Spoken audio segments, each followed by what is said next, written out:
manual, una guía, te da una visión diferente de cómo es ser papá aquí, quizás en este país. Y así pues es un bonito programa, porque pues es buena persona la señora y los ha atendido muy bien.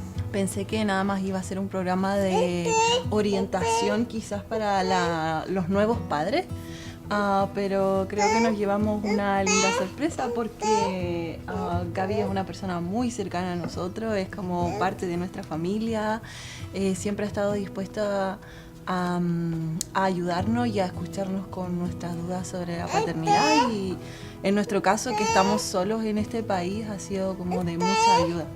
Es un gran apoyo para nuevos padres, y más aún si están en nuestra situación, que somos extranjeros, que nuestra familia y amigos, como dice Carla, están en otro país, lejos. Entonces sí, viene muy bien el programa para apoyarse tanto emocional y como anímicamente, y bueno, en varios aspectos del programa, que nos ayuda a seguir adelante con esta nueva aventura.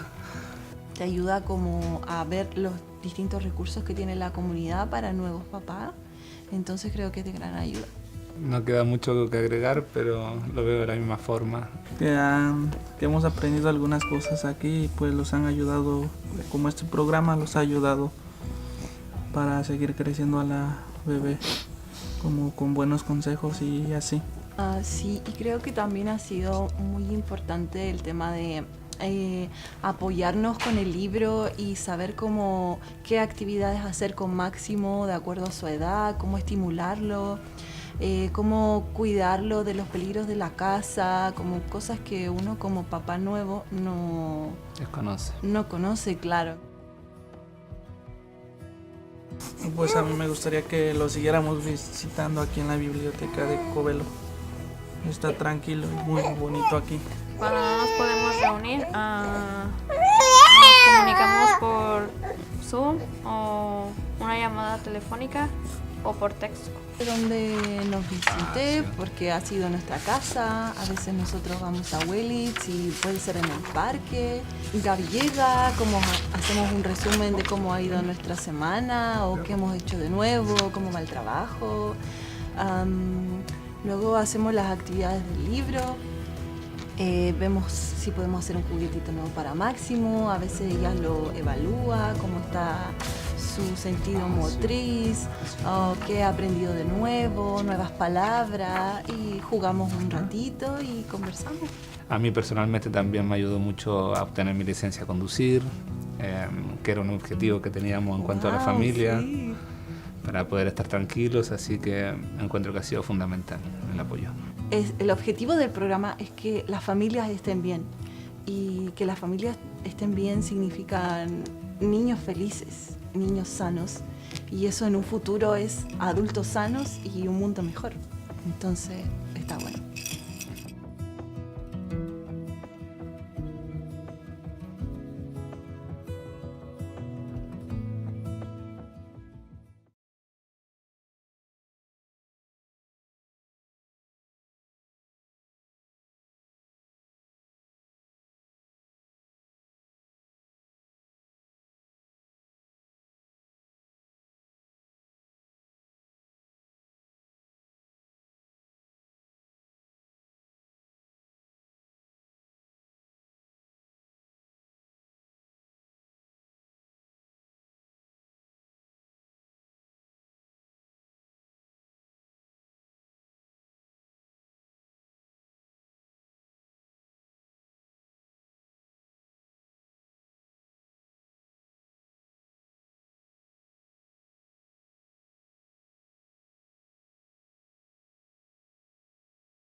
Inland Water and Power Commission, and I'm calling this meeting to order.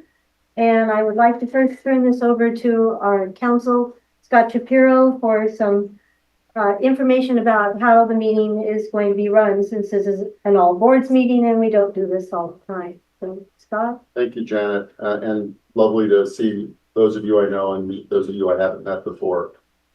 This is suggestion because each agency is obviously its own legal agency with its own counsel, its own board members, its own staff.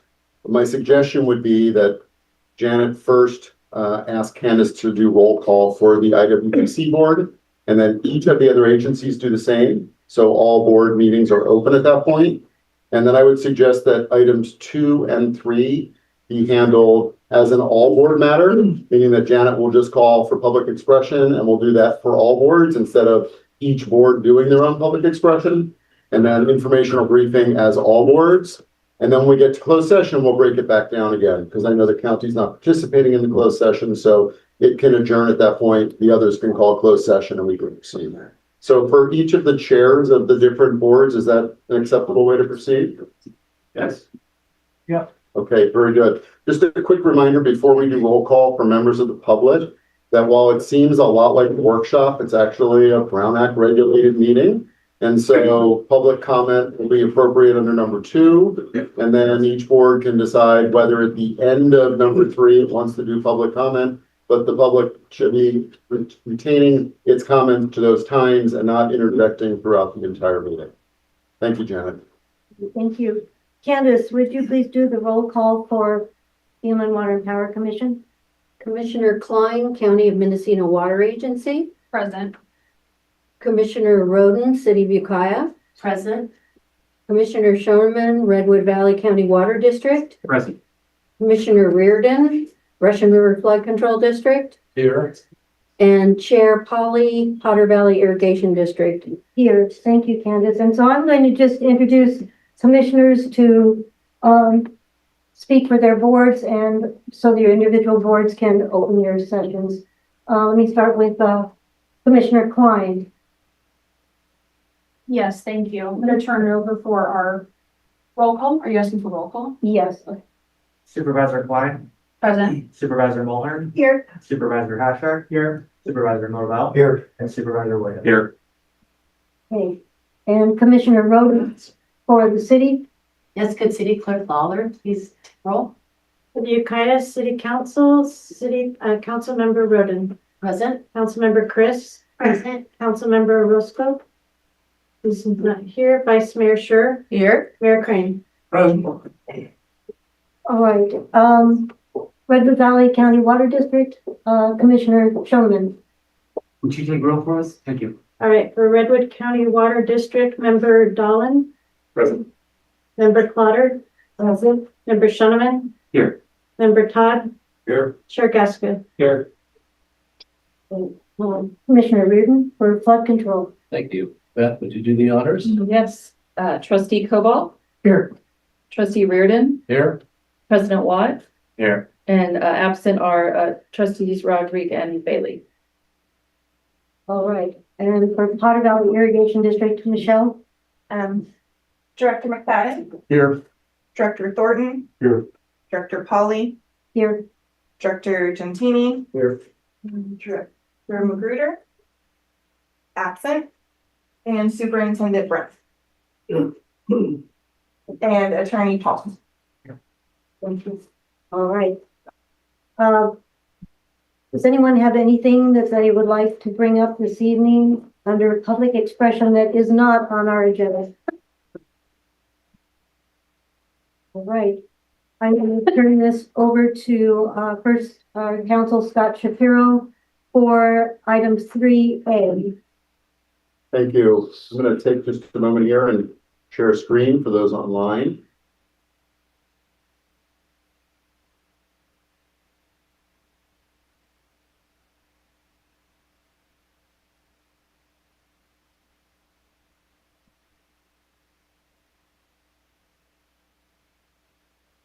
Okay. Thank you for the opportunity to present to all the other boards this evening. I've had a lovely opportunity over the last few years to get to know the IWPC board members, and I hope to get a chance to know all of you as well. It's really wonderful to get a chance to do this work for this community. I'll be making part of the presentation tonight. The other parts of the presentation are going to be provided by Tom Johnson, who's a consultant for IWPC, and then by Eric Nagy, who's also a consultant for IWPC. And we'll be following the order that's on the agenda. So if you notice items A, B, C, D, and E, I will be doing items A, C, and E, and Tom will be doing item B, and Eric will be doing item D. And my suggestion to you is that you try to hold your questions until the end of each section.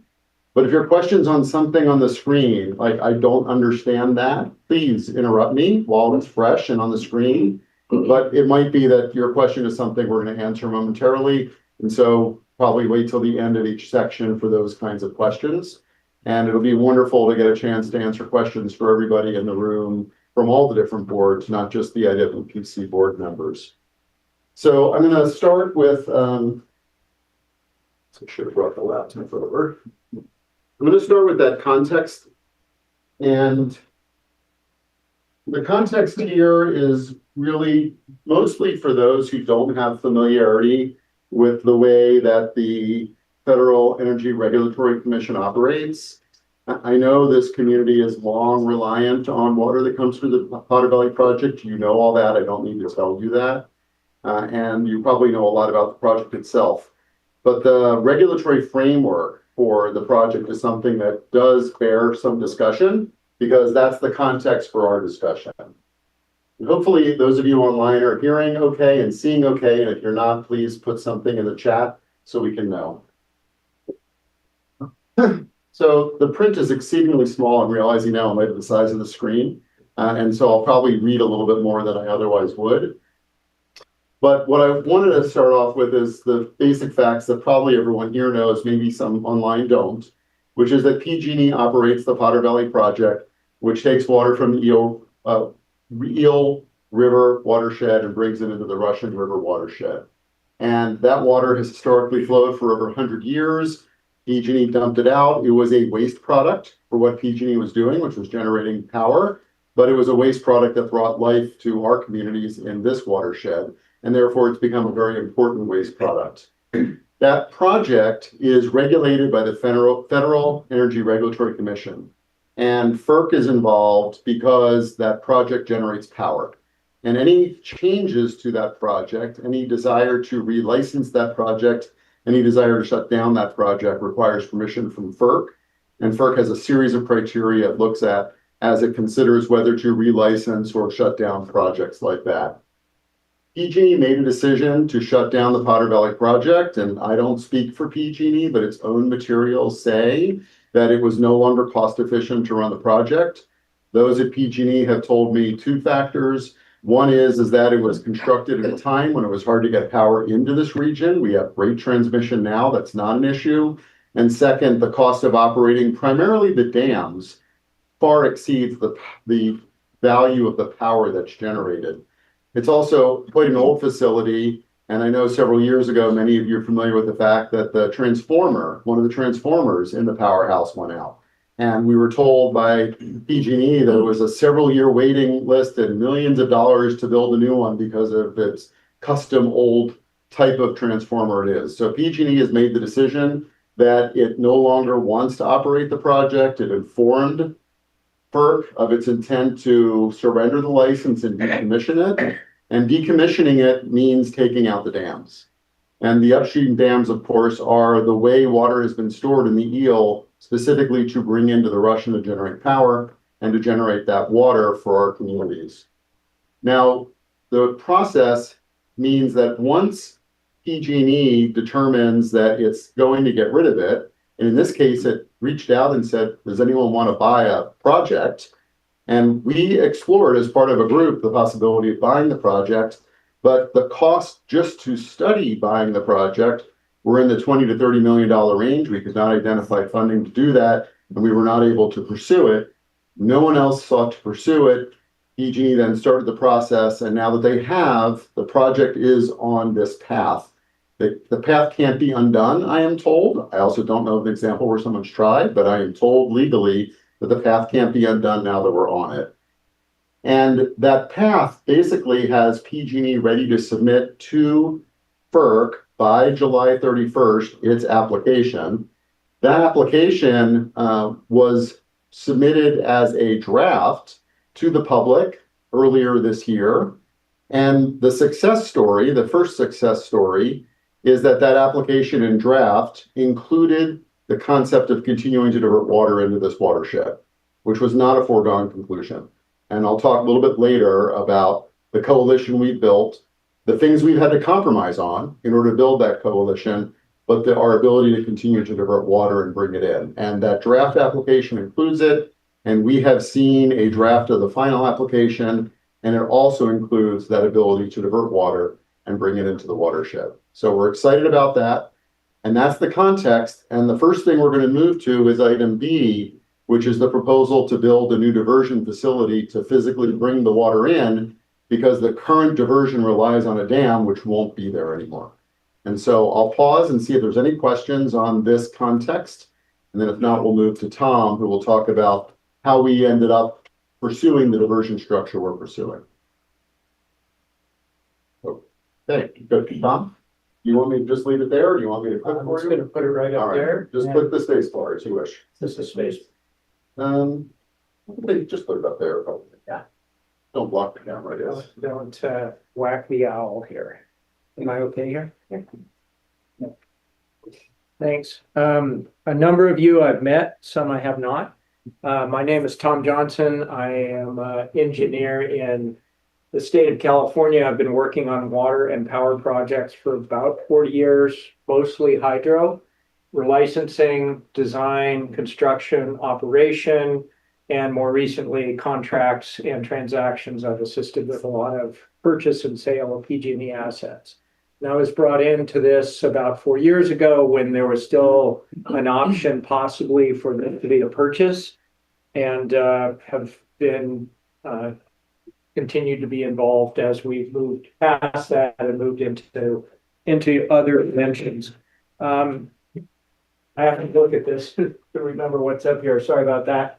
So one of the key things to understand about how we got here, PG&E has been adamant from the get-go. After they said we are no longer going to own and operate this project, we will remove the dams. Not maybe, not, you know, what are the other alternatives? We will remove these dams. In particular, Scott Dam is both high hazard, which means there's homes and things downstream. If the dam was to ever rupture or have a problem, those would be at risk. That's categorized as high hazard. Number two, it has some structural issues that PG&E doesn't want to spend the tens and tens of millions of dollars to remediate, and so they are keen to remove that dam. Cape Horn Dam doesn't have as much utility without Scott Dam there as well, and PG&E just wants to be done.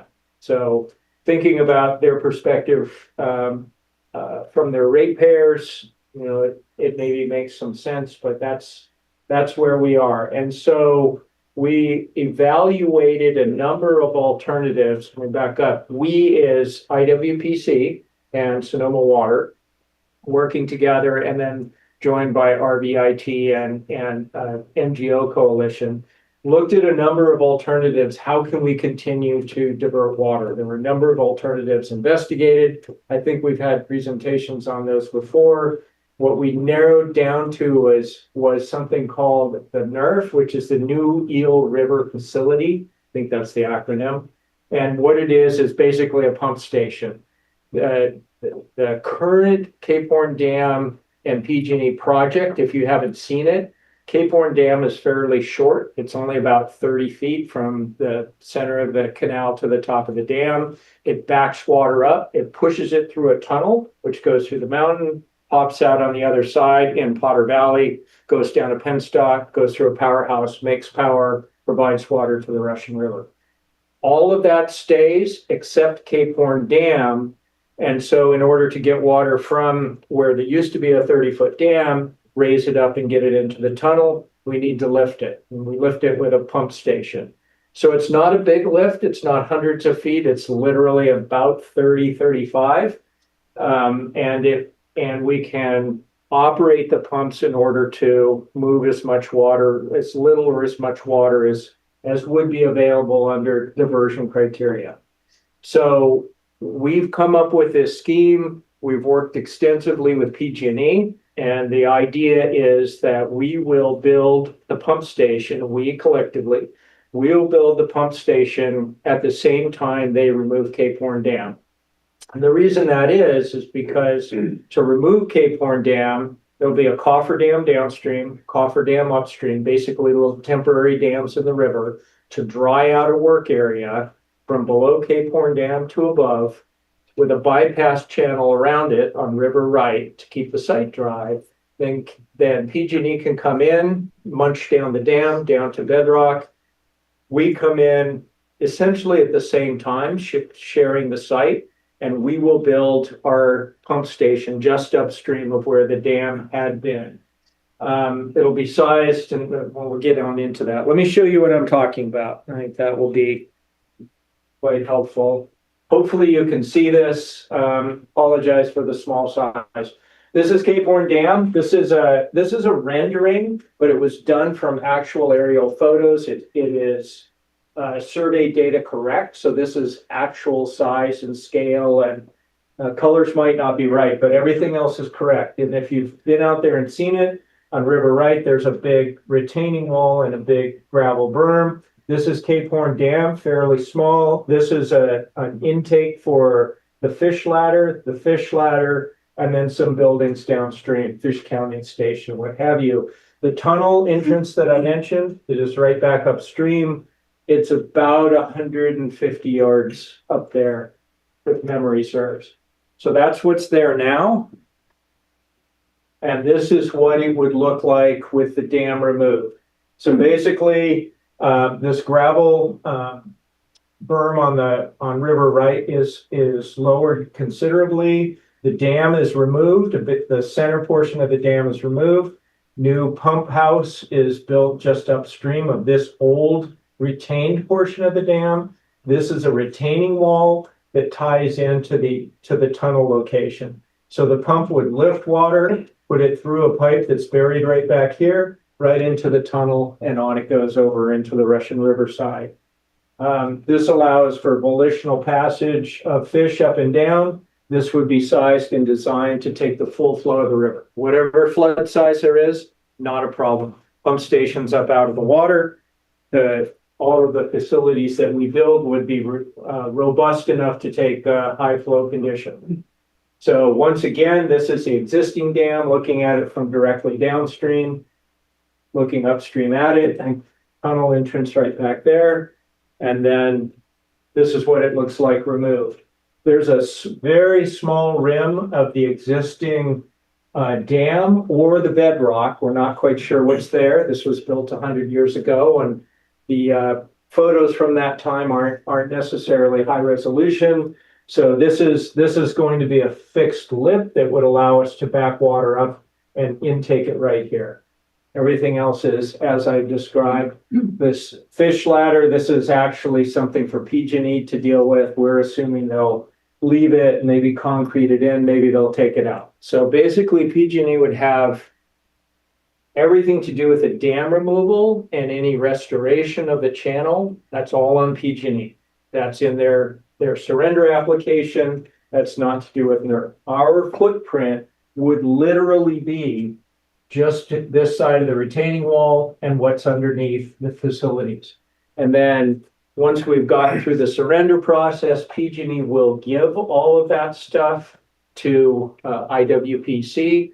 So IRPA would own and operate all of those facilities for however long we wind up owning and operating. Take a deep breath here. Any questions so far? I know a lot of you have seen some of this, sir. Yeah, how much power are you going to use? How much electricity is it going to take to run those pumps? Yeah, they'll run at different rates depending on the time of year. So there's a flow criteria that we've worked out with the Eel River interests and with CDFW.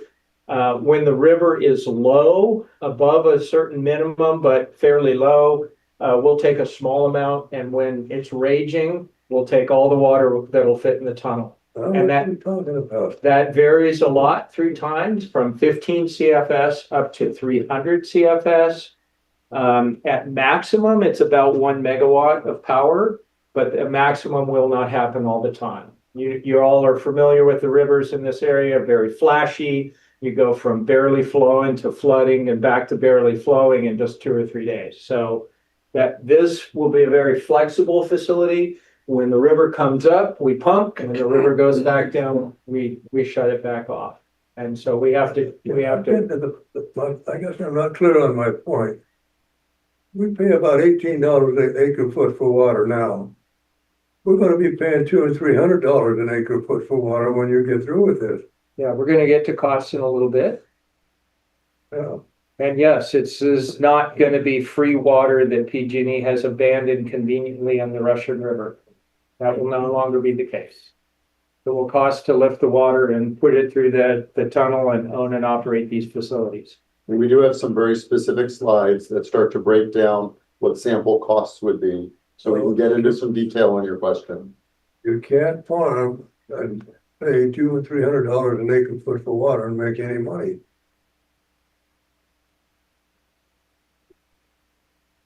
This is a high-level schedule of just the PG&E and NERF process. There's other things that are going to be going on that Eric's going to speak to in a little bit. We're here in 2025. PG&E, and I apologize, it's probably difficult to see. This is PG&E's intending to file their application with FERC in July of this year, as Scott mentioned. The FERC review process is probably at least 24 months. Let me put a big caveat out there. There's a lot of folks, there's a lot of regulatory agencies that are going to review a lot of things. FERC is front and center. They will review the application and may ask for additional information. They'll take comments. They have a whole long formal process. State Water Resources Control Board will have some oversight because they control construction in the river. You have to have a 401 water quality permit in order to do construction in the river, whether that's building the NERF or removing the dam. State boards involved. Corps of Engineers for a 404 permit, CDFW for 1600 permit. You get the drift. Lots of permits involved with making all of this happen. All of those timelines are somewhat uncertain. Like to say that I'll give you this and you'll give me an answer in 3 months, doesn't work that way. So all of these timelines here have these dotted lines and arrows, which means it may take longer. This is probably best case scenario. We would be working through all of the major regulatory processes through 26 and 27, probably into 28. PG&E has a bunch of work to do to design how they're going to remove Cape Horn and Scott Dam. So that can all happen at the same time. Then there's contracting and eventually construction. My guess, this was Tom Johnson, engineer. I've been doing this a long time, but it is a guess. I say we're probably looking at 2031 to 2034, somewhere in there for when we actually have the start of construction. Right? So someone who's a glass half full might say, oh, we can get it started earlier. Someone who's a pessimist, they may say later, I don't know. Nobody really knows. And so that's one of the challenges for everyone in this community is when exactly is this going to happen? We don't know for sure. We have to sort of be flexible in our approach and be able to respond to whatever comes our way. Let me talk a little bit about the water diversion potential. So you all may know how the system works now. Scott Dam is a storage reservoir. It's further upstream. It stores water in the winter and releases it all through the summer. And so PG&E historically has been able to release water through the Potter Valley project into the Russian River pretty much year round, starting in February or March and releasing water throughout the season. PVID takes their consumptive demands and then it goes on down into Lake Mendocino and usually trails off. In the future, this is a graphic that shows what 2012 and 2013. I don't remember why we picked this, but here you go. So you get a little bit of rain in October, November. You get the bulk of the rain and the runoff is somewhere between December and April. And then you generally go into dry period. This is when we will be diverting water. So if we get early, substantial rains in October, we could start as early as October. In a flood year like 2023, we all just went through that. It was still raining late and we still had big runoff. We could have been diverting clear out into June or July. In a dry year, it's going to be maybe 3 months. In a really wet year, it'll be 6.5 months. Could be anywhere in there. That's one of the interesting challenges with this pump station. It has to be ready. So the crews will have this baby ready to operate. And anytime the water comes up, it's going to turn on because you do not know in November how wet it's going to be in March. And so you never want to miss an opportunity to move water. That being said, there's still a limit to how much water we can take. So this is just to provide some context of what's happened through time. So PG&E, before its last relicense of Potter Valley, up through about 2005, they took a lot of water, 150,000 acre feet of water per year from the Eel to the Russian. That's a lot of water. The thing ran a lot.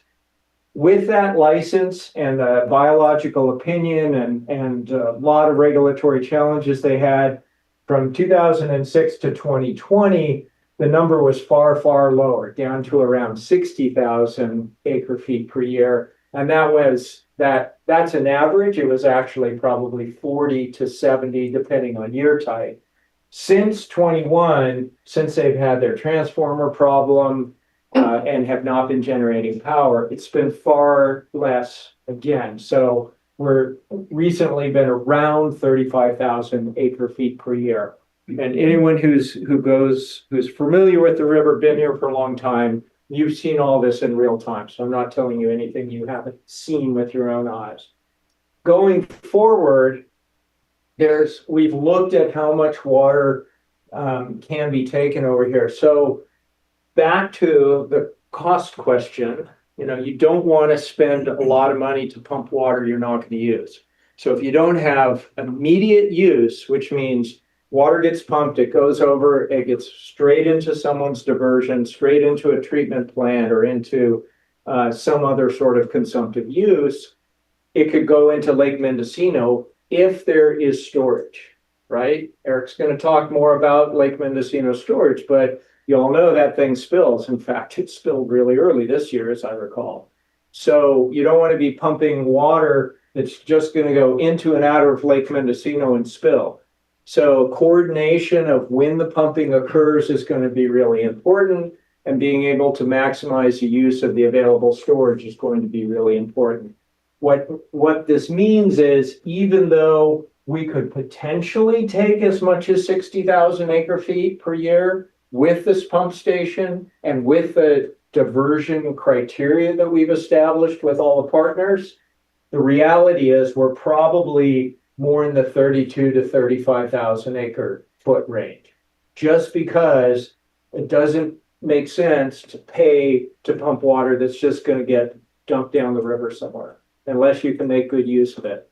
And so that's a limitation that's going to be operational. It's going to be incumbent on IRPA to be really diligent and efficient in our operations when we get to this point.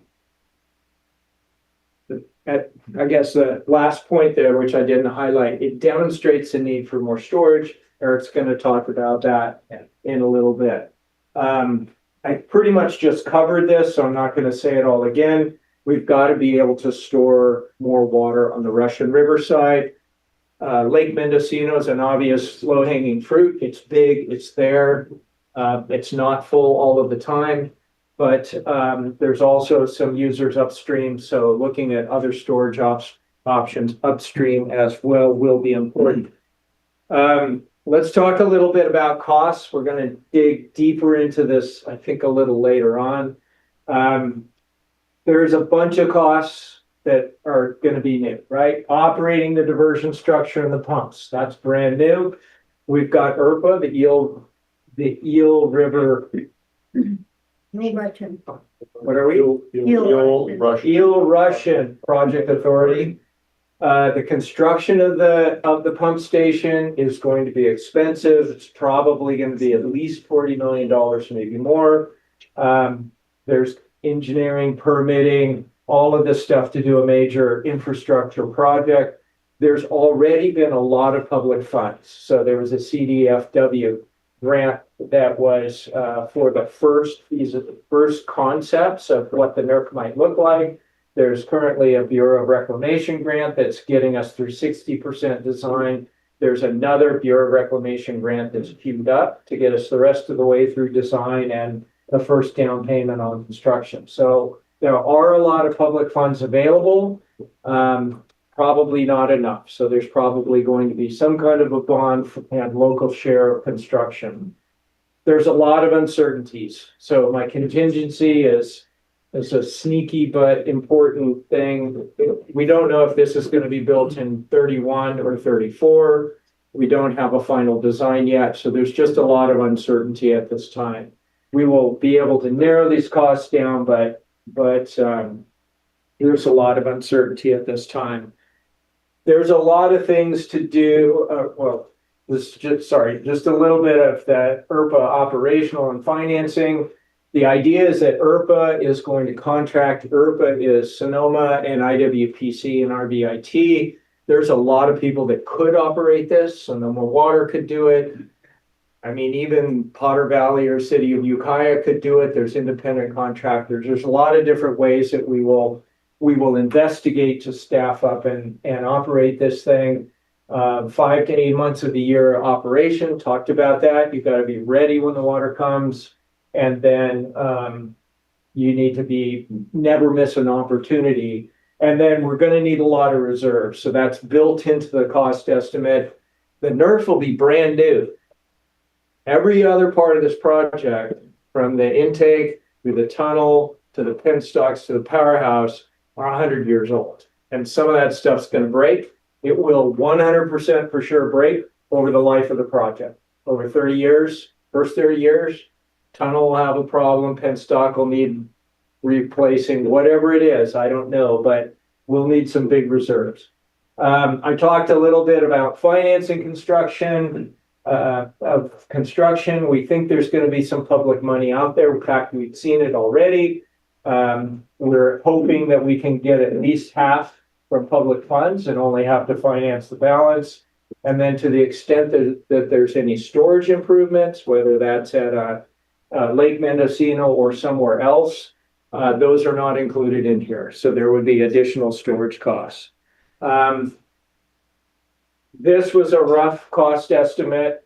It made a lot of assumptions. I'll say for the third or fourth time, a lot of contingency, a lot of assumptions, a lot of unknowns in here, and it added up to something like $10 million a year. This is just for NERF, construction, operations, reserves, lease payment, restoration payment, all of the stuff that is just NERF, not storage. It's about 10 million a year.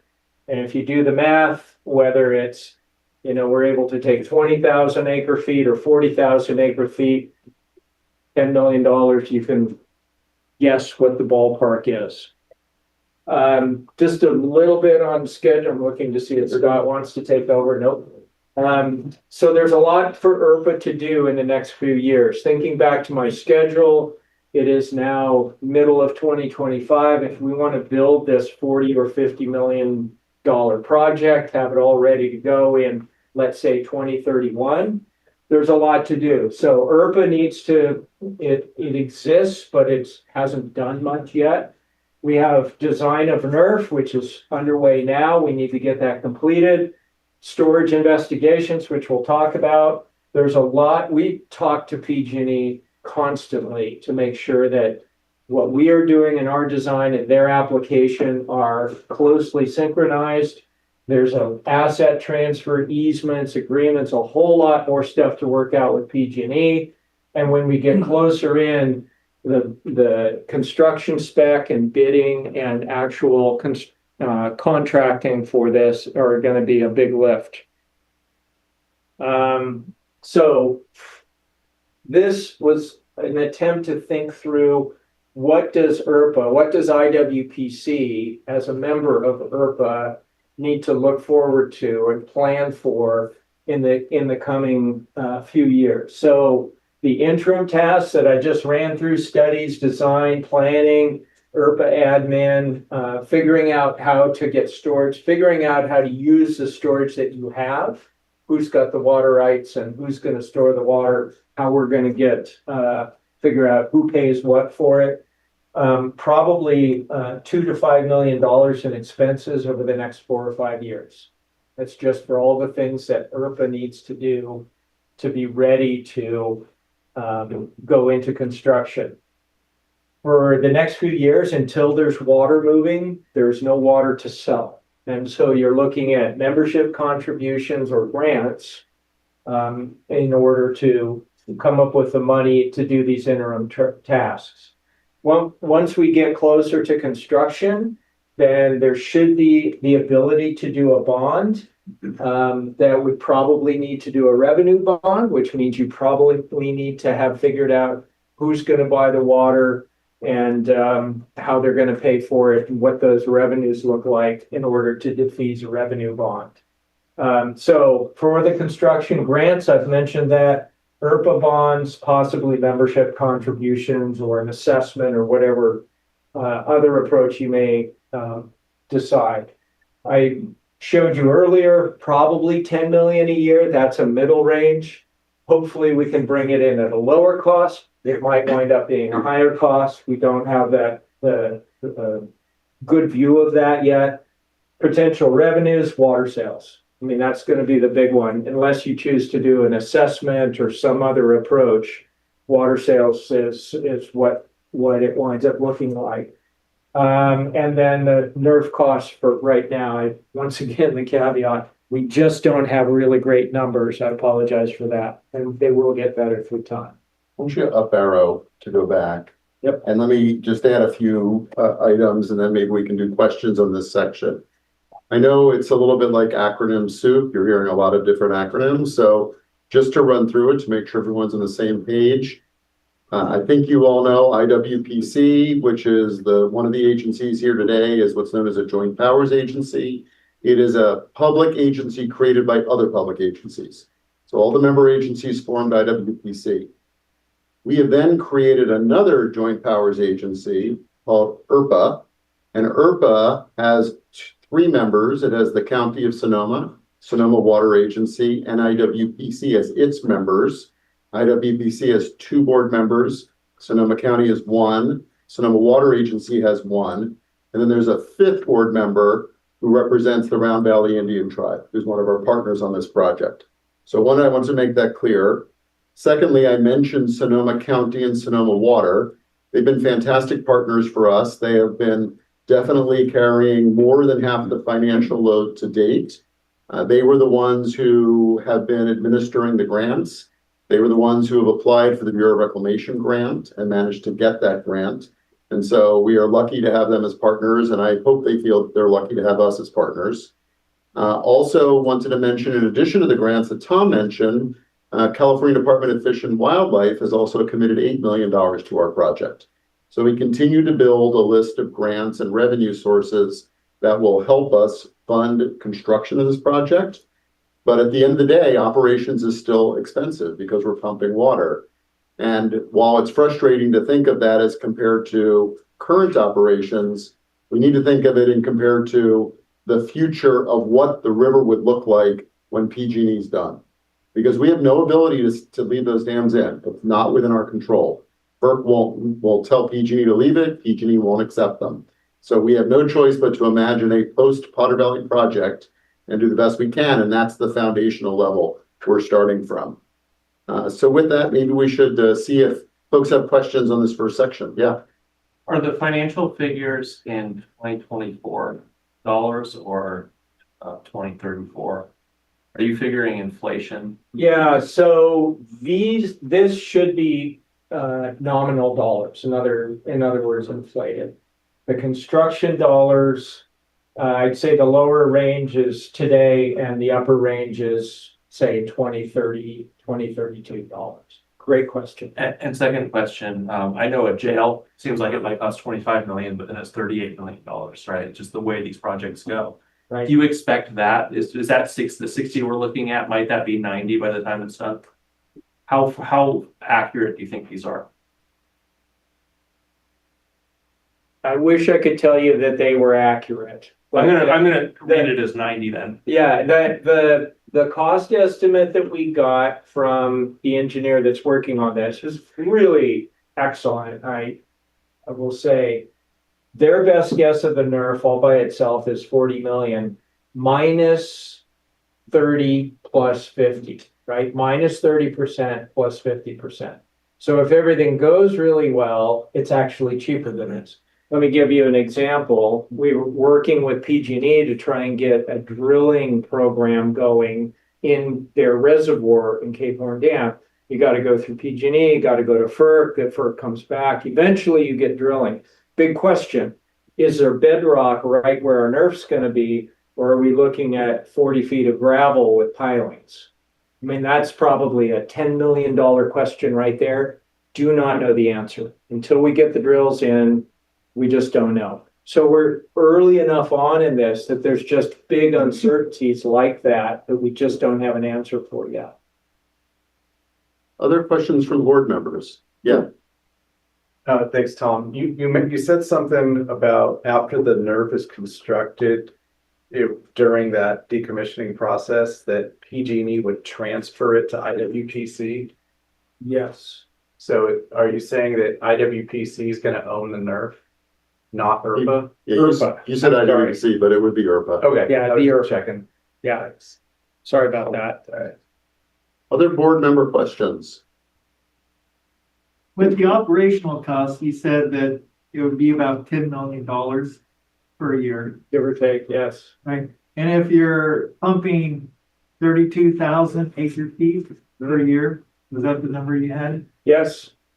And, you know, when I do the math, it comes out to about, that would cost about $312 per acre foot. Yes.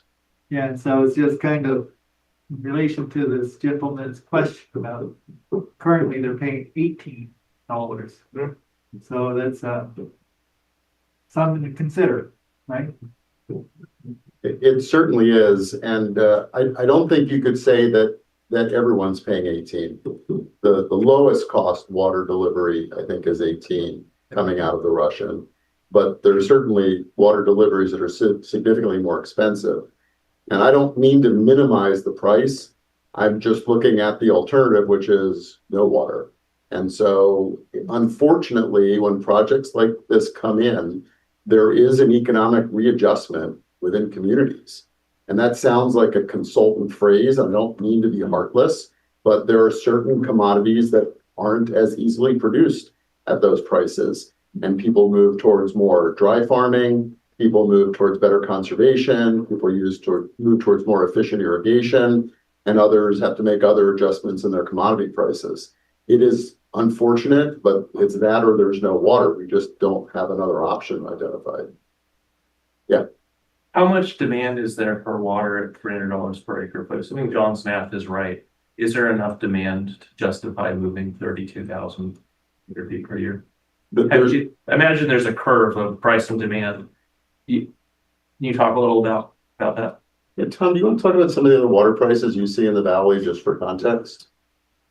Yeah, there's multiple ways to answer that. So let me start with a little bit of history. PG&E has done this a lot of places where they provided essentially free water until they didn't. I have at least 4 other clients where PG&E prices went from $0 or $2 to like this, because, you know, they never monetized the water. They didn't increase prices to reflect reality. And so frankly, the water that's come and been abandoned in the Russian has been free for a lot of years, and it's been paid for by PG&E ratepayers. I'm not saying whether that's right or wrong. I'm not judging. It's been great, but it's not there anymore, right? Number 2 is if you look around, for example, my clients in the Central Valley, on a good day, their water's $100 coming from a Bureau of Reclamation system, canals, turnouts, and whatever, and they grow whatever they grow with. In a dry year, they're paying market prices and they're paying up to $1,000, right? the cities down in Southern California, their raw water costs are 1,000 plus per acre foot. I'm not saying that justifies having expensive water in Northern California, but the reality is that there is a demand in California for high priced water from someone. Is there a demand in this community? I mean, I'm hearing it doesn't make sense to farm if you're paying $300. I don't know where that cutoff is. So $100, $50.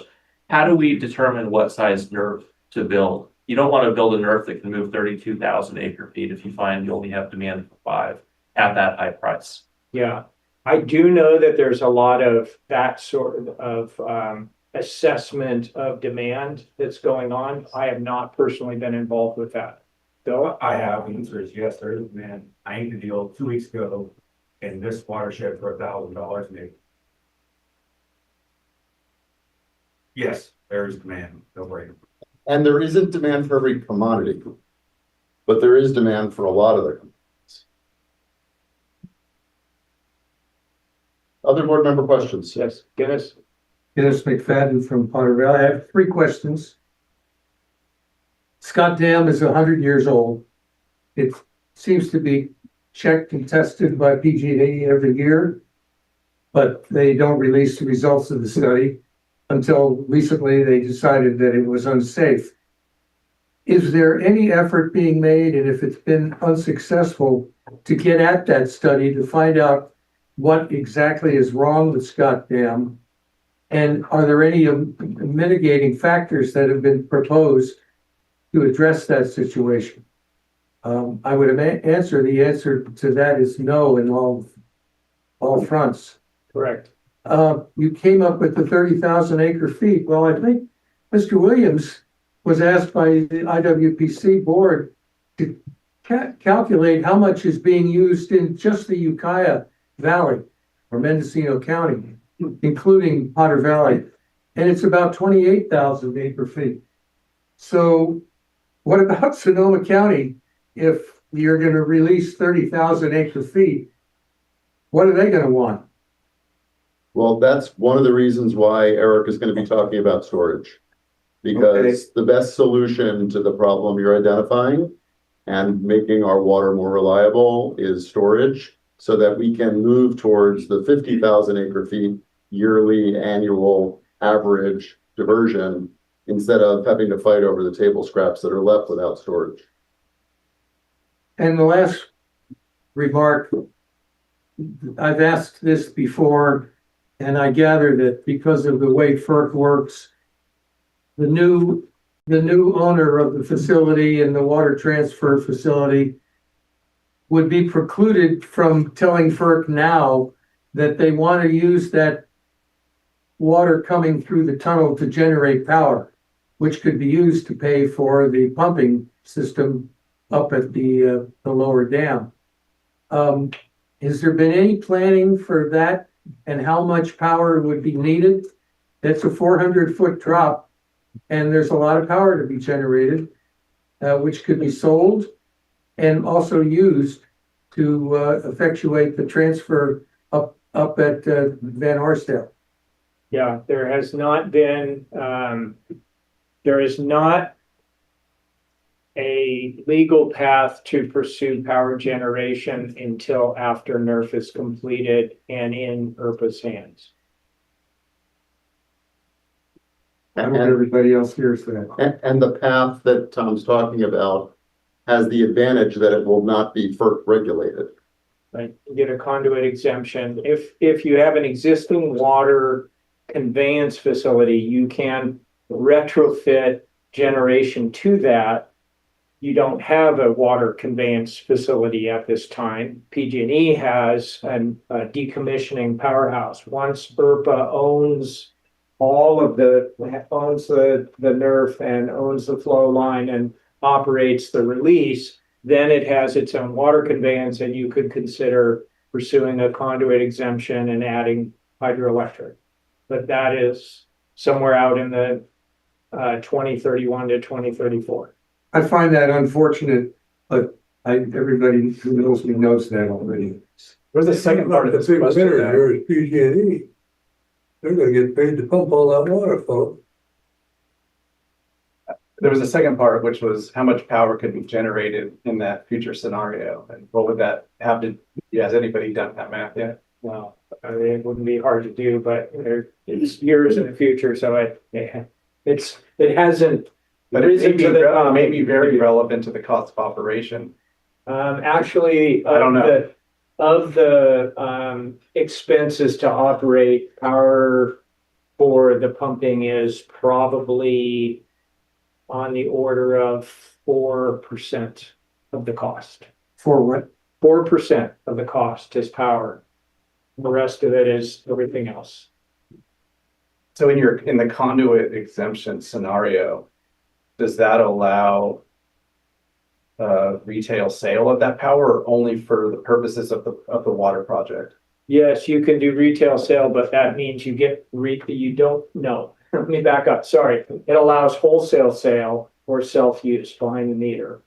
Does not allow retail sale unless you want to be under the jurisdiction of the California Public Utilities Commission, which you do not.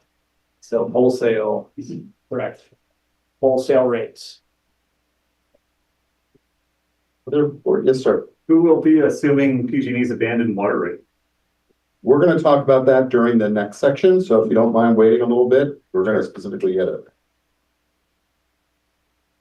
Well, with the timelines and everything, and with this administration that we have right now, with laying off people, is FERC going to be affected by that? Is that going to slow down the timeline? Is that considered? And are the regulations kind of set in stone, or can they be manipulated or changed at someone's whim? That's a great 19-part question. So let me start with what I've been hearing through my contacts is that FERC is relatively unscathed. It's a energy and gas. It's the same entity that Federal Energy Regulatory Commission also oversees gas and oil and things like gas pipelines and so forth. And so it has been relatively unscathed given what's gone on elsewhere at the federal level.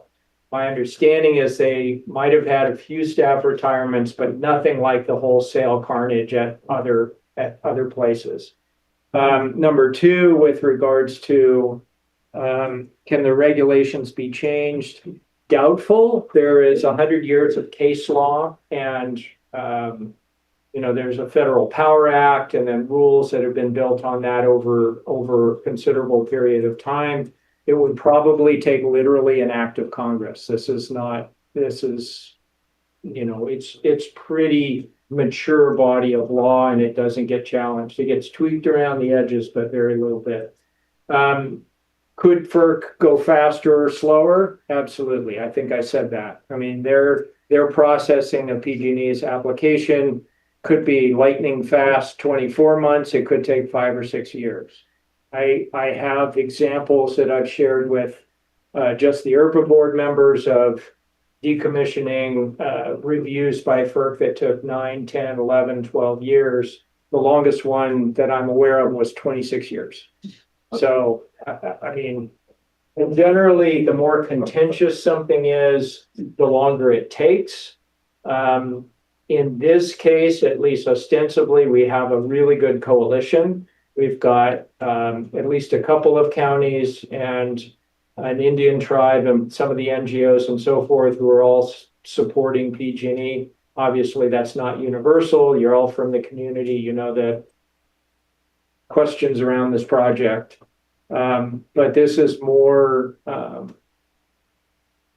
it probably stands a better chance than some other projects. I don't know if I answered your question, but at least a part of it. Okay. Any last board member questions on this section? Okay, so we're going to move into the next section, and thank you, Tom. Thanks, Tom. Okay.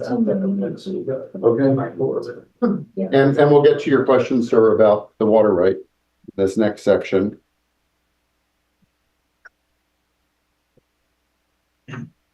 And we're going to talk about the water diversion agreement, which is the framework for the right to continue to deliver water. So our approach to get the water diversion right agreement was to recognize we needed some mechanism of capturing how we were all coming to agreement on what was going to happen. And this second bullet is really the key, is we needed to justify to PG&E that it should include our project in its application. That's highly unusual. PG&E's standard application would be, we're going to decommission. If someone's interested in coming in after the fact, they can apply after we're done. And our response to PG&E was, the problem with that is if we have to apply for brand new water rights and a brand new project when you're done, like no one's children is going to be alive at the end of that argument. We need for this to be seamless. Tom talked about the idea of decommissioning the dam and constructing the diversion facility in the same year. And that can only happen if we're part of PG&E's application. So we went to PG&E and we said, we need to be part of your application. And PG&E's response was, we need to see that the community is behind this. And we don't mean the Potter Valley community, and we don't mean just Mendocino County. We mean everybody who touches this river. And so we worked extensively over many months to put together a coalition. Sonoma and IWPC worked together, and we first had outreach to Round Valley Indian Tribe. And there was very positive outreach, and Round Valley said, we will be prepared to support you continuing to divert water. We just need to know that you're going to support the dams coming out. And we spent a lot of time on that because we didn't want the dams to come out. The dams are the storage we really need for the water. But at the end of the day, it also became apparent to us that legally we had nothing to stand on. We couldn't stop PG&E. And so if we were saying we don't agree that the dams aren't going to come out, we would lose the ability to divert. And therefore, it was an unfortunate political compromise we needed to make. And that is how we built the coalition with Round Valley Indian Tribe. That coalition then expanded to include Humboldt County. It expanded to include Trout Unlimited, Cow Trout, and eventually to include California Department of Fish and Wildlife. And that's the coalition. And so PG&E likes that coalition. It sees people from both sides of the ridge, both rivers, state, 3 county entities, nonprofits, and Native American tribe. And that's the coalition we built. And so we started off by developing an MOU, a memorandum of understanding, to get to the essential points of what the agreement would look like. We're now negotiating a formal water diversion agreement, which will coincide with PG&E's application that'll be binding between the parties, and it'll lay all this out. Just to remind you what the interests are, Russian River interests want reliable long-term water.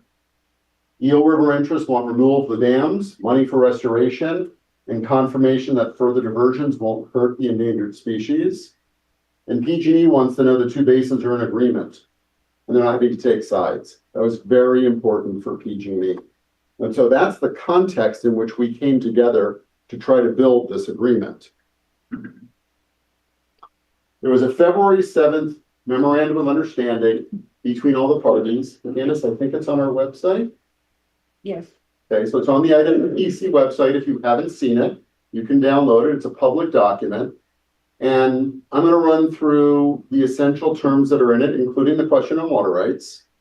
And just as a placeholder, at the end of the meeting, there's a closed session today. And the closed session is because we're working actively to convert this from an MOU into a water diversion agreement, and we're negotiating the terms of that agreement, which are the terms for the takeover of the project from PG&E. So there's still a few outstanding issues, and we'll talk about those with the boards in closed session. And I will get further guidance and direction from those boards on trying to get to the end of the road on these last few issues. So the purpose of the MOU was to do 2 things. One, to show PG&E that we were all in agreement. And secondly, to get to agreement on what the essential terms were going to be. And we did that original MOU at the same time that PG&E released its draft public document.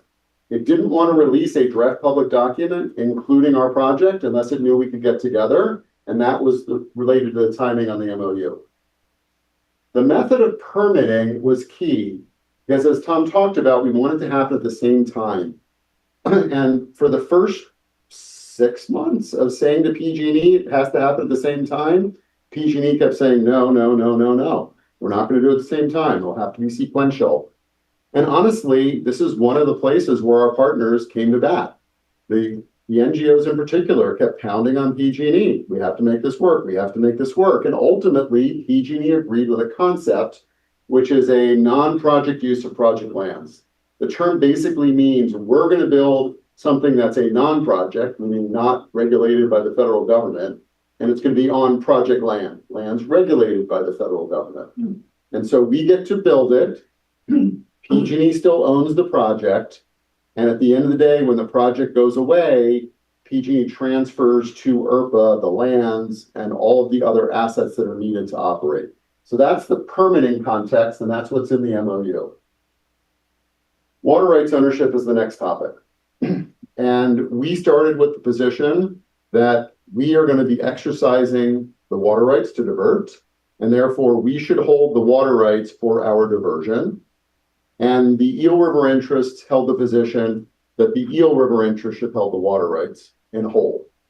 And we went back and forth probably 4 months on this topic. It was a very difficult and contentious topic. And what ultimately happened were a few things. One, the state of California, which is coming up with money for the project, told us that they thought the Eel River interest should have the water rights. And so there was direct dollars associated with how to make that decision. Second issue is that the Round Valley Indian Tribe has what's known as an unquantified winters claim. There's federal law called the Winters Doctrine. And the Winters Doctrine says that when the federal government reserves land out of public ownership for a particular purpose, it is implied that that land comes with the water rights needed in order to operate that land for the reserved purpose. And you notice the word reserved. Well, reservation is what the Indian tribe's land is. And so the Indian tribe, Round Valley in this case, can make a claim that it has a senior water right, even to PG&E's right. Now that is an unquantified right, meaning they haven't gone to court, they haven't tried to prove it yet, a judge hasn't said it agrees, but they have a claim to that water right. And if they have that claim to the water right, then we may be arguing about nothing if they can take it anyway.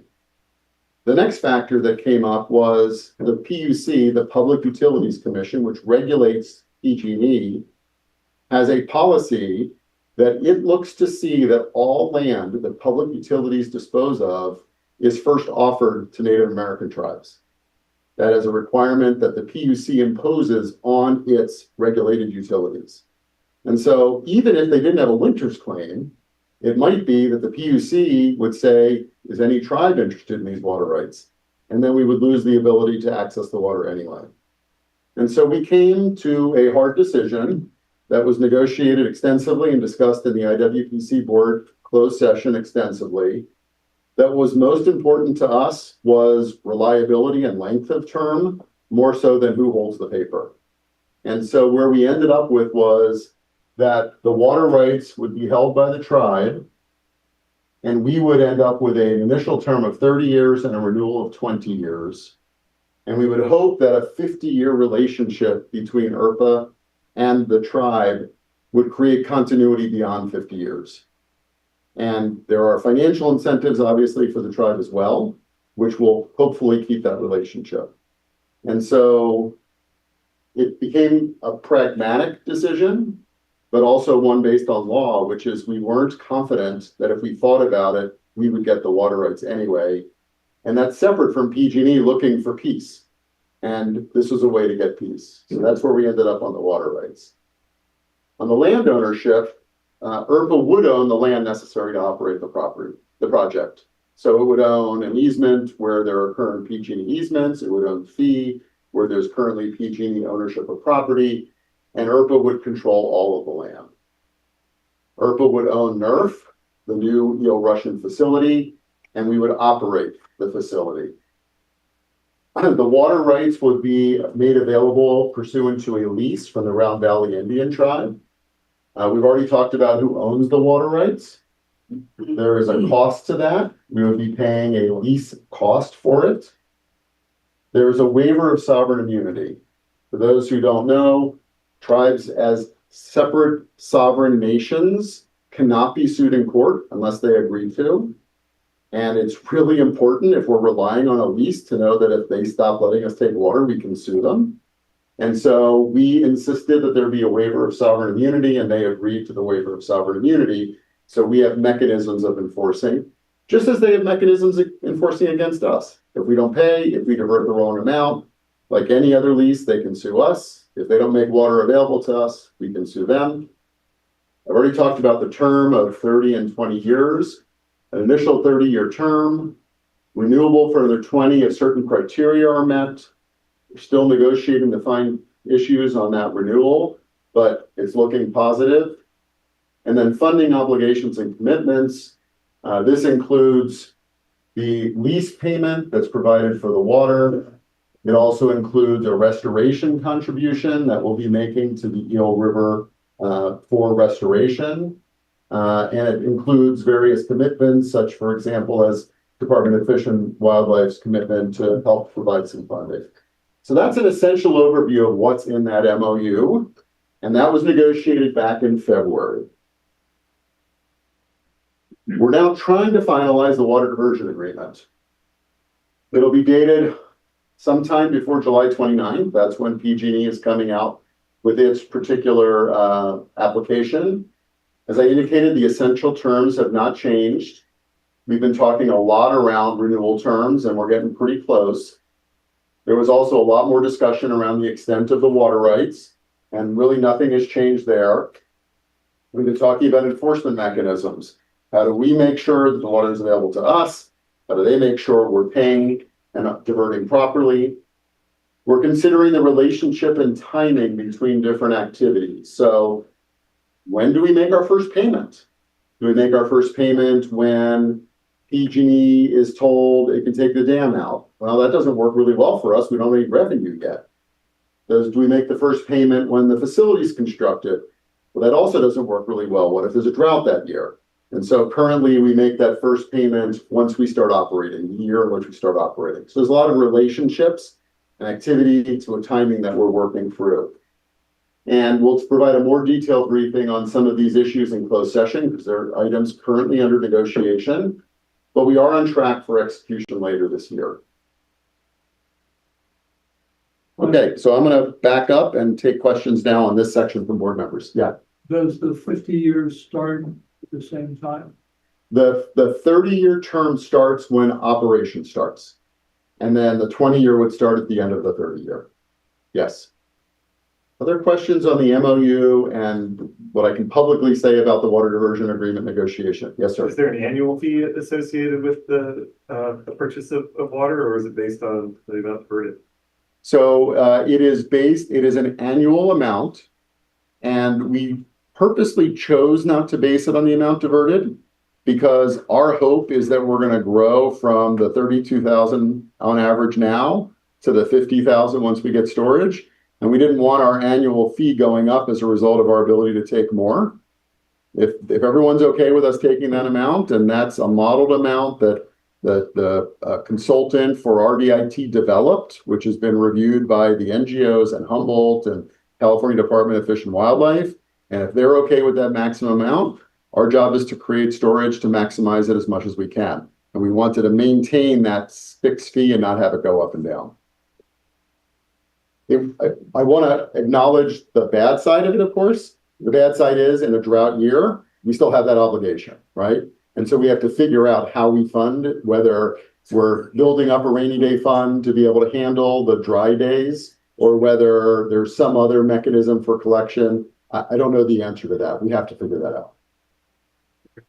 Yeah. Was the lease cost included in the operational cost, the 10 million?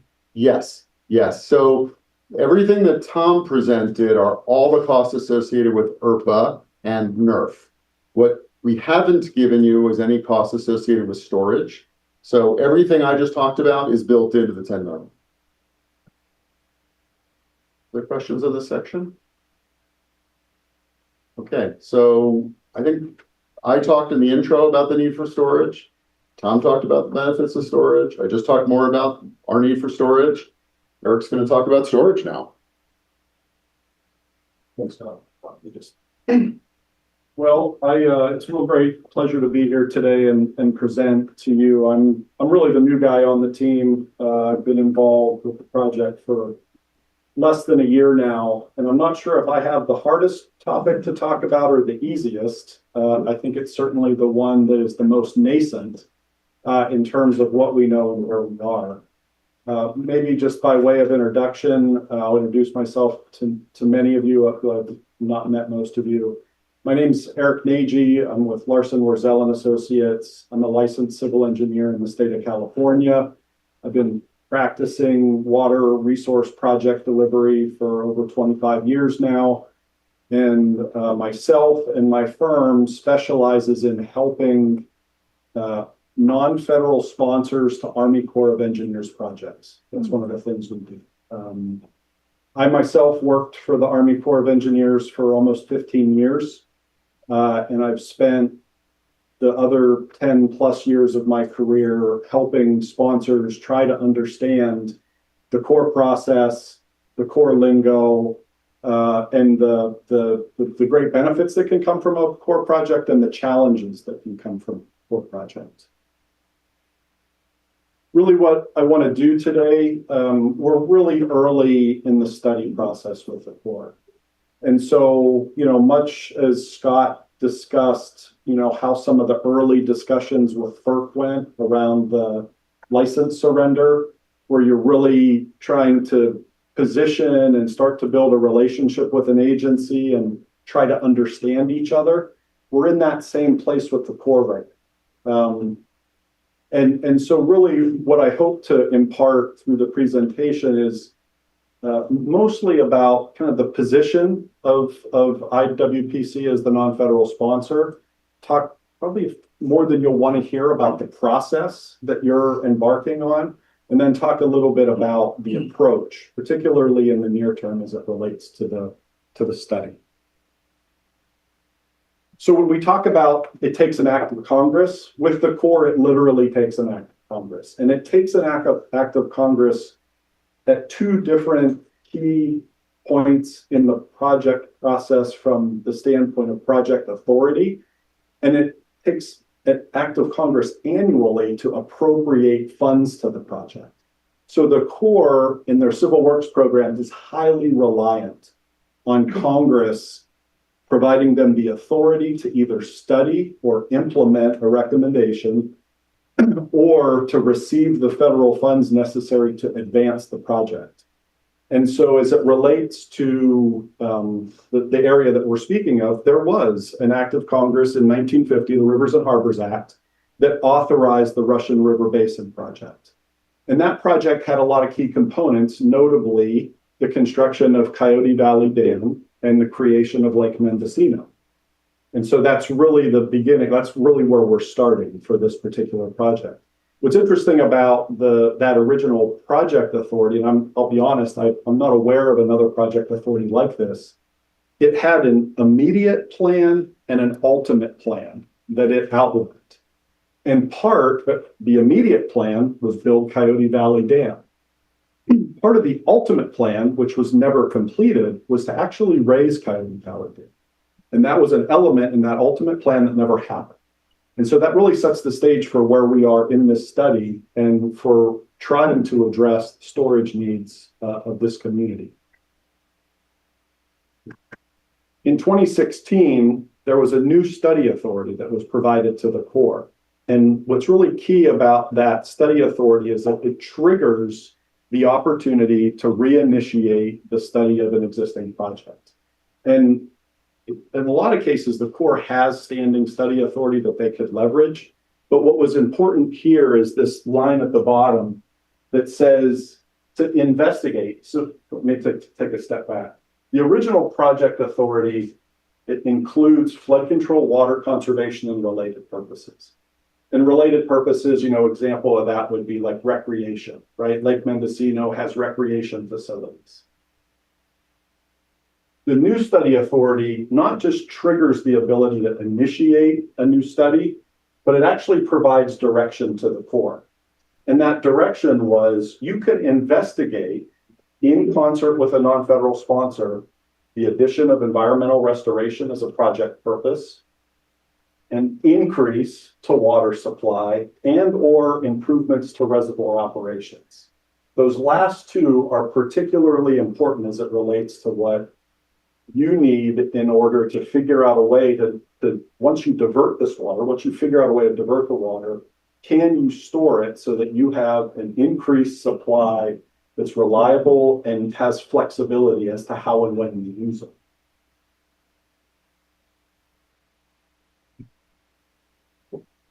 So a little bit about, that's the authority side of the Corps. How about the appropriation side?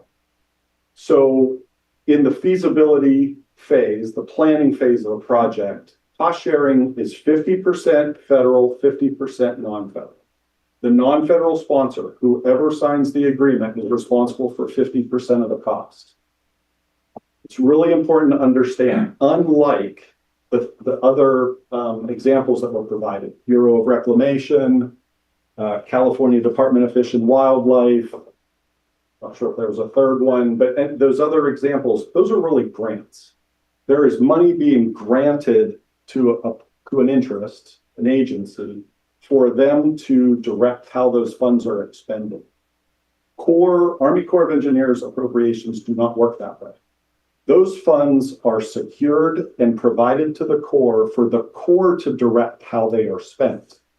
And the Corps, in spending those funds, has to have an agreement with a non-federal interest or a non-federal sponsor. And that sponsor has to provide funds to the Corps for them to direct how they're spent. So it's a really different type of process than when people think about, hey, we got $500,000 and it's a grant. It's not at all the way it works. Now, the 50% that the non-federal interest provides often is a cash payment. The Corps receives so much money, they need the other half of it, they send you a bill, and you write a check. There is an increasing amount of non-federal sponsors that provide in-kind services. And so in lieu of providing the cash payment, you find some piece of the study that you can perform and you provide that and they give you credit for the value of that work. So that provides some flexibility in the process. Some studies are easier than others to provide those services, but I think it's worth pointing out. The other thing that's important to point out here is, and it's increasingly common, there can be more than one non-federal sponsor. And so in this case, we found a partner in Lytton Rancheria who is coming to the table and representing some tribal interest in particularly this side of the ridge. When we look at funding, right, again, I said every year, right, the Corps is depending on federal funding to show up to continue the project.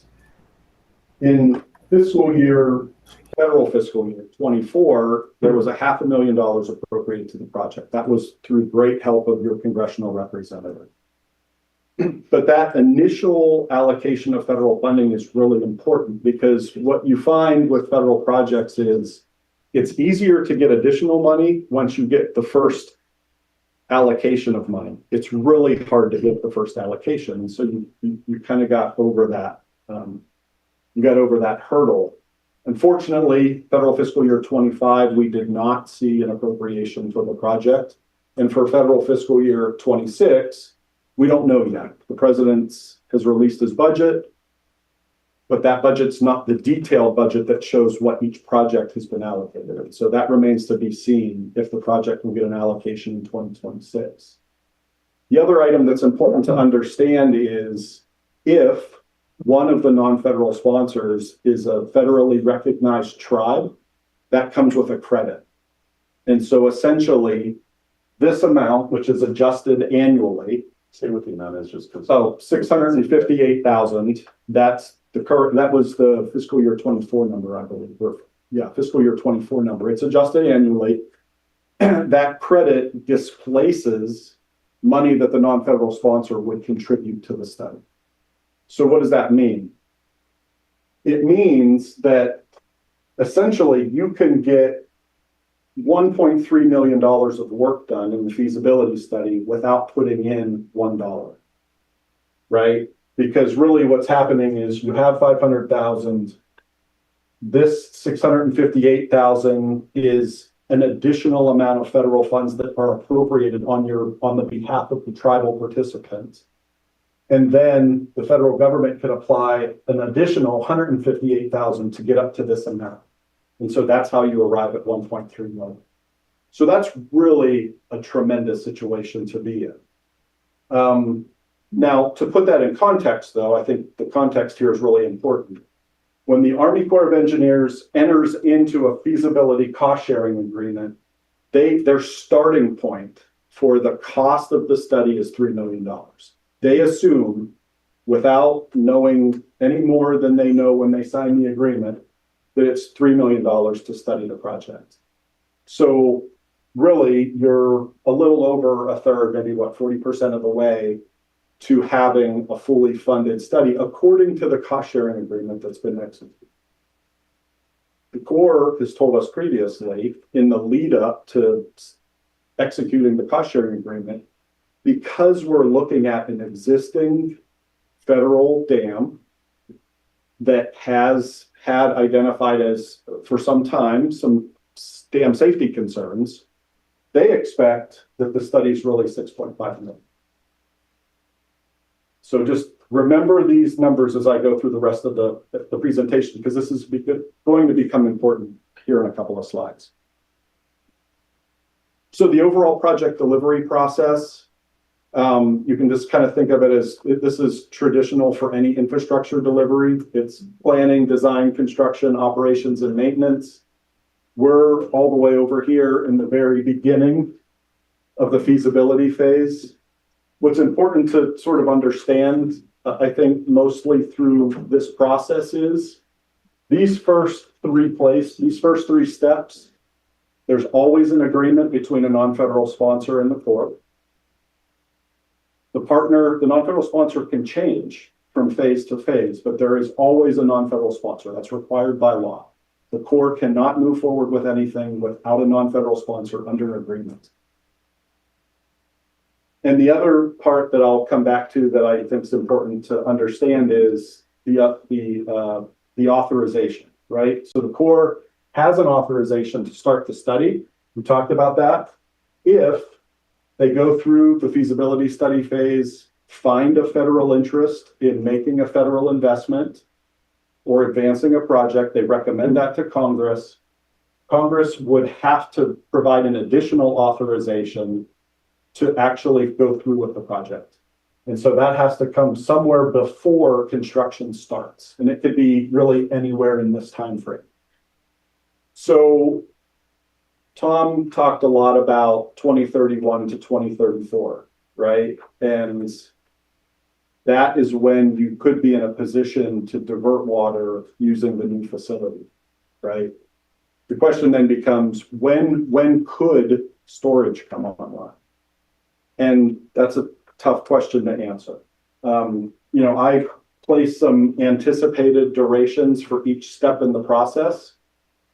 I think there are probably a lot of my peers who would look at these ranges and say they're pretty optimistic, right? But if you look there, I'm at 9 to 16 years to get to completion of construction.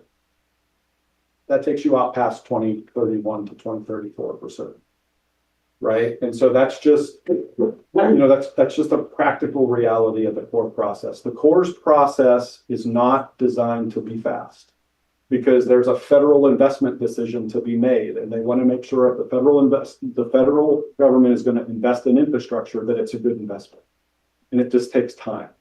And sometimes the time is you can get through the feasibility study pretty quickly, but you're waiting on the darn act of Congress to happen.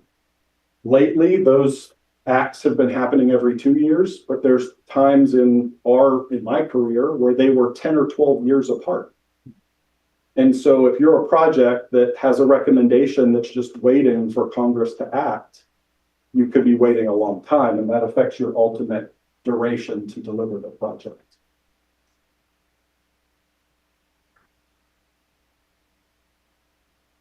So this is a similar graphic, but it's just focused on the study process, right? So if you take, if you take just this phase and you expand it, this is sort of the way the process lays out. And so what the Corps does now, this wasn't the way it was when I started my career, they actually scope the project after signing the agreement. So you enter into a feasibility cost sharing agreement. They make a best guess, and essentially they've just sort of by policy said it's 3 years, $3 million.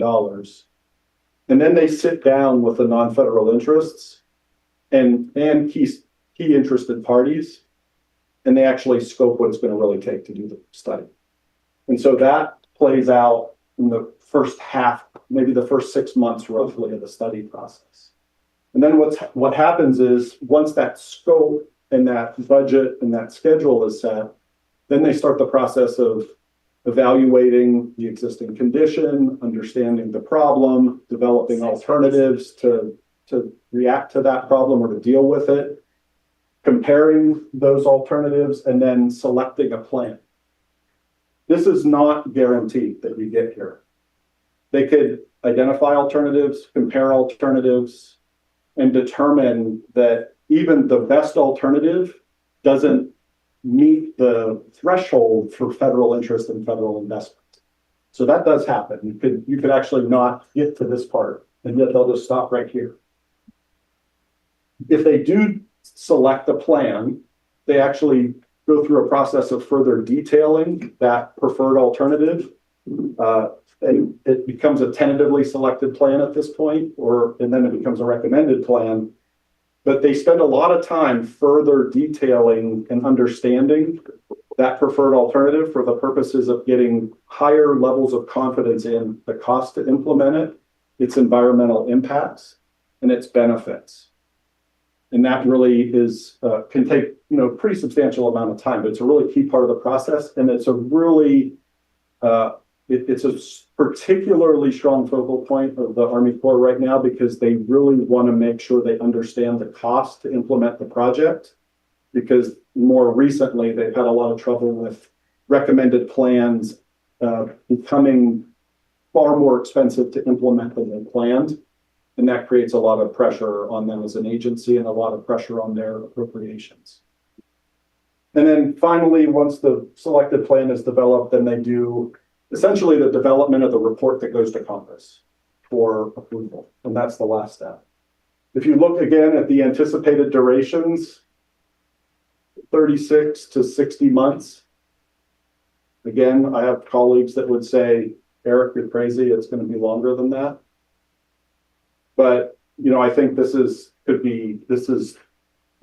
reasonable, but not the outside ends of what could be possible.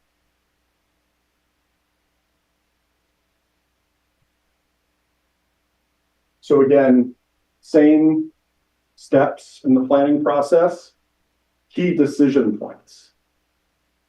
So the Corps' planning process is built around key milestones where the federal government comes together with its non-federal sponsor and decides, here's where we are, do we continue?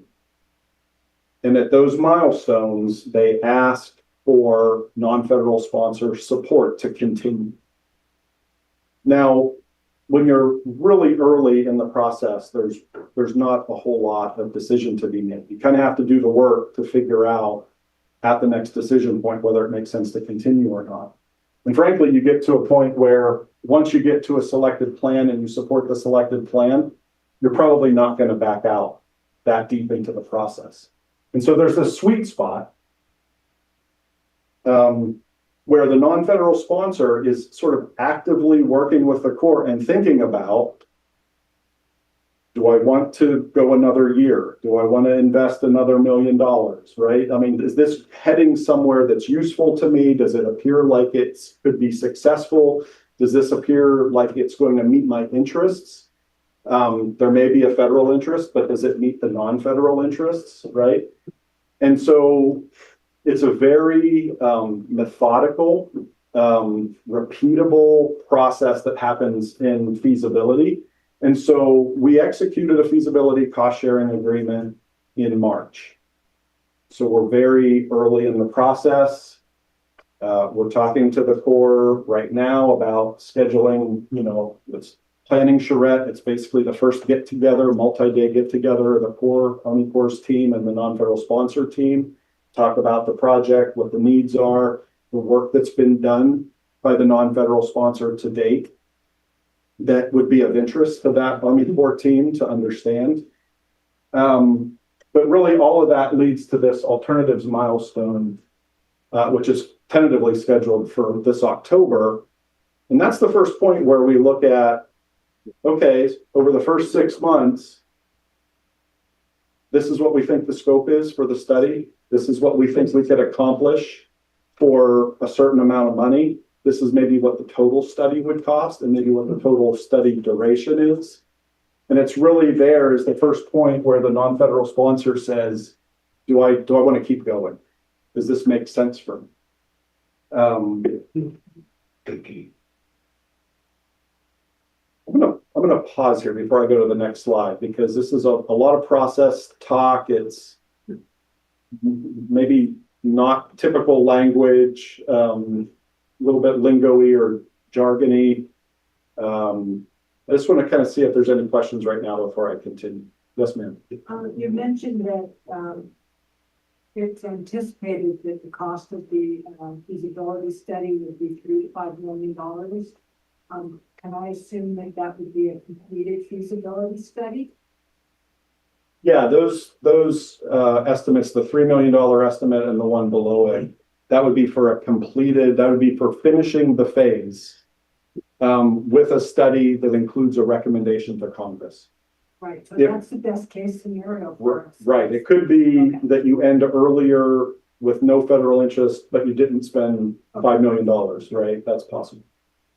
Any other questions before I go on? That was a good one. Yeah, Eric, just to be clear, I think there's $1.3 million that's already available. So that maybe that would get through the first milestone of the alternative milestone, and then maybe even partway or through the second one as well. In here somewhere, and I'm going to talk about that. And so, yeah, because it doesn't quite get us to a logical, I'm going to say a logical decision point, right? It's going to get us somewhere in between.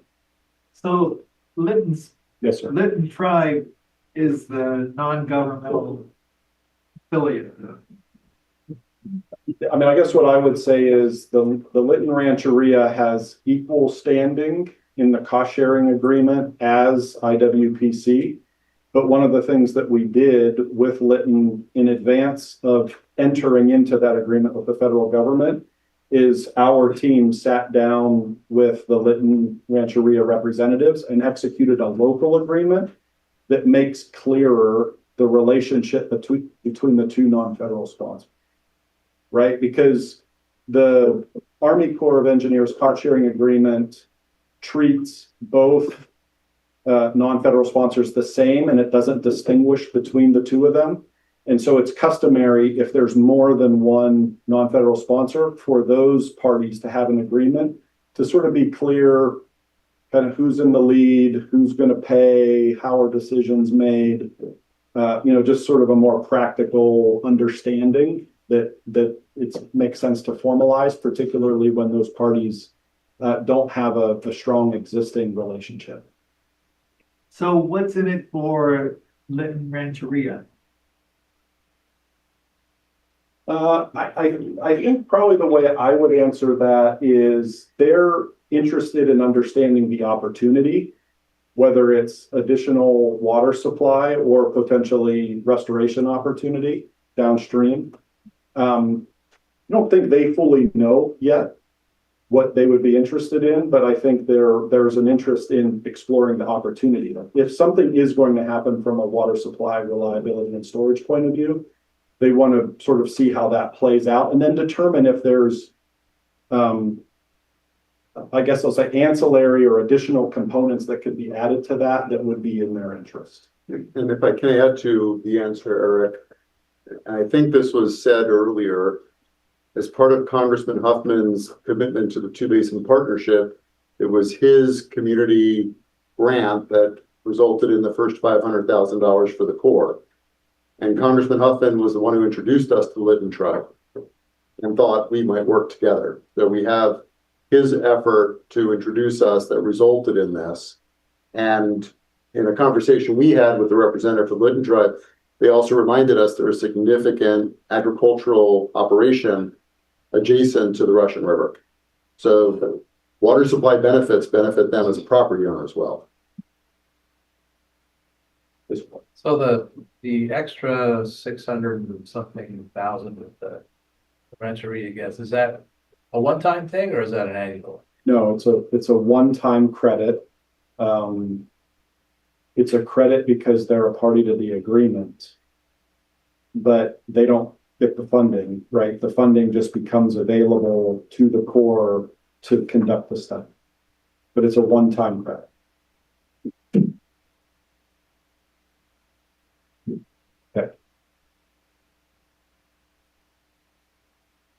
Okay, so some of the progress, kind of the good news stuff I already mentioned. We received initial federal study funding in fiscal year 24.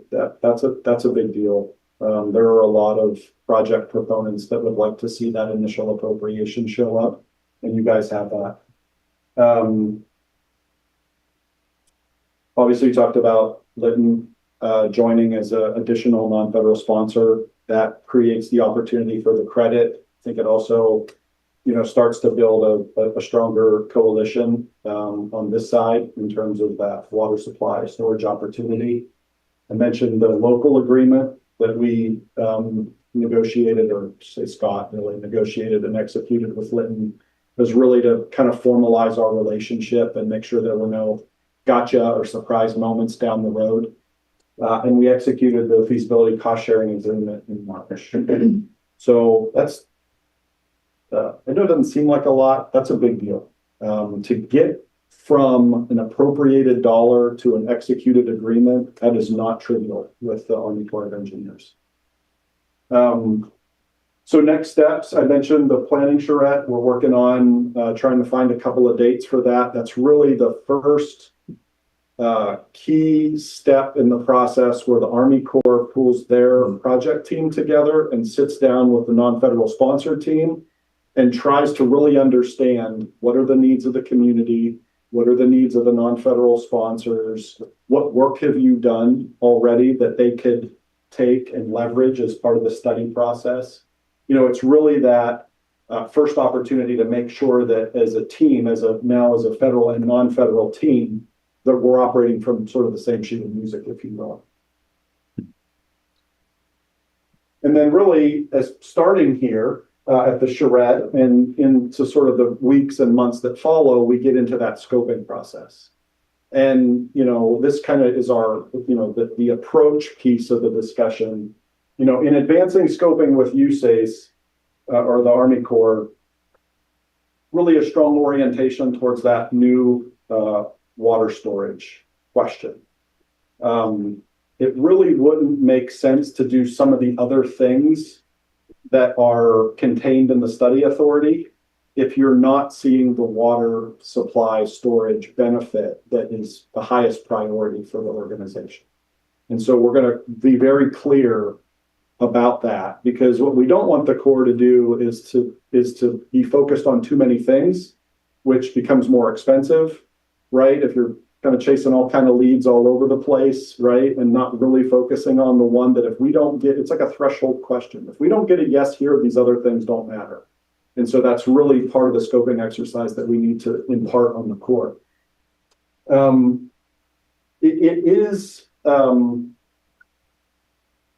maybe I'll just cover a couple of these things together. There is an orientation towards going back to the original project authority and looking at the opportunity to raise Coyote Valley Dam.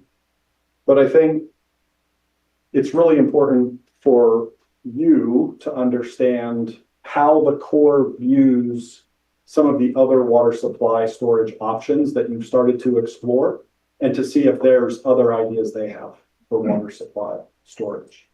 Right? I mean, I think if we were to overly fixate on Coyote Valley Dam and raising it, you're kind of, I don't want to say you're boxing yourself into a corner, but that is a federal facility that has some dam safety concerns. It's probably one of the more expensive options that it's probably one of the more expensive options for water supply storage. And I think before you go that direction, you want to know that there aren't other options that could be more cost effective for the volumes that you're talking.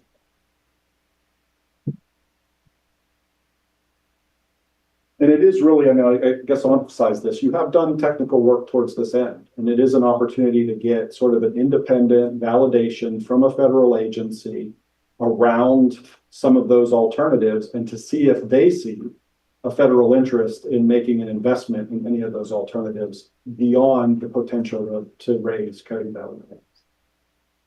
And so that's where we would, certainly want to leverage existing work products and technical work that you've done over the last multiple years or decade. I think that's my last slide. I just had one thing to show and we open up for questions. And you may have said this, but I wasn't positive. Tom did the whole presentation on NERF, the diversion structure, and we talked about how that would be an IRPA controlled diversion structure, because IRPA is Sonoma and Mendocino working together to bring water into the Russian River watershed. The presentation Eric just did on storage is an IWPC led effort. Sonoma has not expressed an interest in additional storage. Doesn't mean Sonoma might not change their mind and want to be involved and partner and bring assets and resources to the table. But right now, this is an IWPC-led effort. So whereas NERF is IRPA, and I'm sorry for all the acronyms, storage is IWPC, and therefore the IWPC board is controlling the direction, whereas NERF is a larger partnership involving more people in the watershed. Yeah, and maybe the comment that I would add to that, Scott, is, when you talk about having a cost sharing agreement between a non-federal sponsor and the Corps, there are many examples where as the study progresses or as the project recommendations progress, the parties to that agreement change. They could be added at any time. They could be subtracted at any time. From one agreement to the next, the parties may change. And it's for those very reasons that you go through a study and it's of interest to IWPC, but maybe 2/3 of the way through the study, Sonoma Water says, oh, that's what you're thinking about doing? Maybe we're interested in being party to that as well, right? And so those things change, and that's not terribly uncommon. And it's relatively easy to do if there's, pretty good agreement and a good set of relationships that exist between those local parties. And the same could exist for the tribe not wishing to continue. Absolutely. Yes, sir. Yeah, that's what I was going to get to. With Lytton tribe involved in this, that's a pretty important thing politically. And what I'm wondering is, when you talk about water storage alternatives, the amount of water that Alexander Valley is going to want, are there other alternatives other than raising the dam to supply that kind of water down there? I don't know that I know the answer to that question. Not that I could think of, but I don't know. Yeah. And I guess maybe the way I would respond to that is that's why we want the Corps to be more broad and global in their water storage thinking, right? We don't, sometimes you get into these studies and there's sort of like a presumed answer, right? And so everybody just sort of focuses on the answer and comes up with a couple other options that aren't all that viable, and you just press on. we're really trying to pull back from that thinking and say, no, yes, we want the raise at Coyote Valley to be an option or an alternative, but we really want you to think about what the other options are. Right? And so I think that's a little different thinking than the Army Corps had previous to some of the more recent discussions that we've had with them in the lead up to signing the cost-sharing agreement. Other questions? Yes, sir. I presume you're aware of the study that the Army Corps undertook for the greater community probably 15 years ago. I think it ran for about 3 years. The amounts per year were about what you spoke of. I wonder if there's any part of that that may be of value. Yeah, I've certainly talked to Janet about some of that prior work, and I've talked to the Corps about some of that prior work. So yeah, we're aware of it. They're aware of it. How much of it they feel like they can use, at this point in time, that remains to be seen. I would say from my experience, a lot of these things don't change that much, even over the period of a decade or two. And so you can actually use a lot of that work. Maybe not so much technical work, but certainly the planning work, you could repeat and leverage. So we'll see. I think that's something that we'll start to understand better when we have this next meeting. And the kickoff of that, we learned that they don't have perfect memory. The officer that came and presented was sure that Lake Mendocino had never overflown its spillway, which was not the case. Well, when you're being very diplomatic when That's about 1960. Yeah. So things do get lost. Well, maybe I'll use that comment to go back to a prior question about sort of the current state of the federal government, right? So the Army Corps of Engineers is not insulated from some of the things that are happening at the federal level. Certainly, the district offices in our area are seeing pretty significant number of departures, early retirements, and there's multiple programs that are coming through the Department of Defense. So there is certainly some concerns about resourcing, these types of efforts, and that's something that we kind of have to work through with them. I think one of the things that that gives me hope is that they're leveraging a team that's not just local. They're actually reaching out across the country to pull in resources for the project. And so that's a good way for them to try to make up for, maybe some deficiencies or gaps that they have locally. But yeah, it's certainly a concern. And I think the area that, maybe Tom didn't talk about is with the resource agencies, right? The resource agencies have been hit pretty hard. And so they've had a big brain drain. And so their staffing is down. And whether that gets dealt with through changes to policy, right, or regulation, so that, maybe you don't need as many regulatory staff to prosecute the regulatory workload. Maybe that happens or maybe it doesn't. But the reality is we're definitely seeing in a lot of agencies a big decrease in the available personnel to work on these things. Other questions? Yes, sir. Yeah, I did some reading before coming here, and it seems on these federal projects, a couple years delay in study, maybe 3 years delay in permitting, 5 years delay in construction finishing. You can add a decade to a project, and it's within a standard deviation. Yeah. When you say this is best case, what do you think? What do you think worst case is? Well, much like Tom said, based on his experience, the average time frame to deliver a core project, beginning a study to end of construction, is 27 years. Right? The timeline I outlined was, I think, what was it, 9 to 16 or something like that. So, I mean, like I said, my colleagues that I work with on these things all the time would say, Eric, you're being pretty optimistic.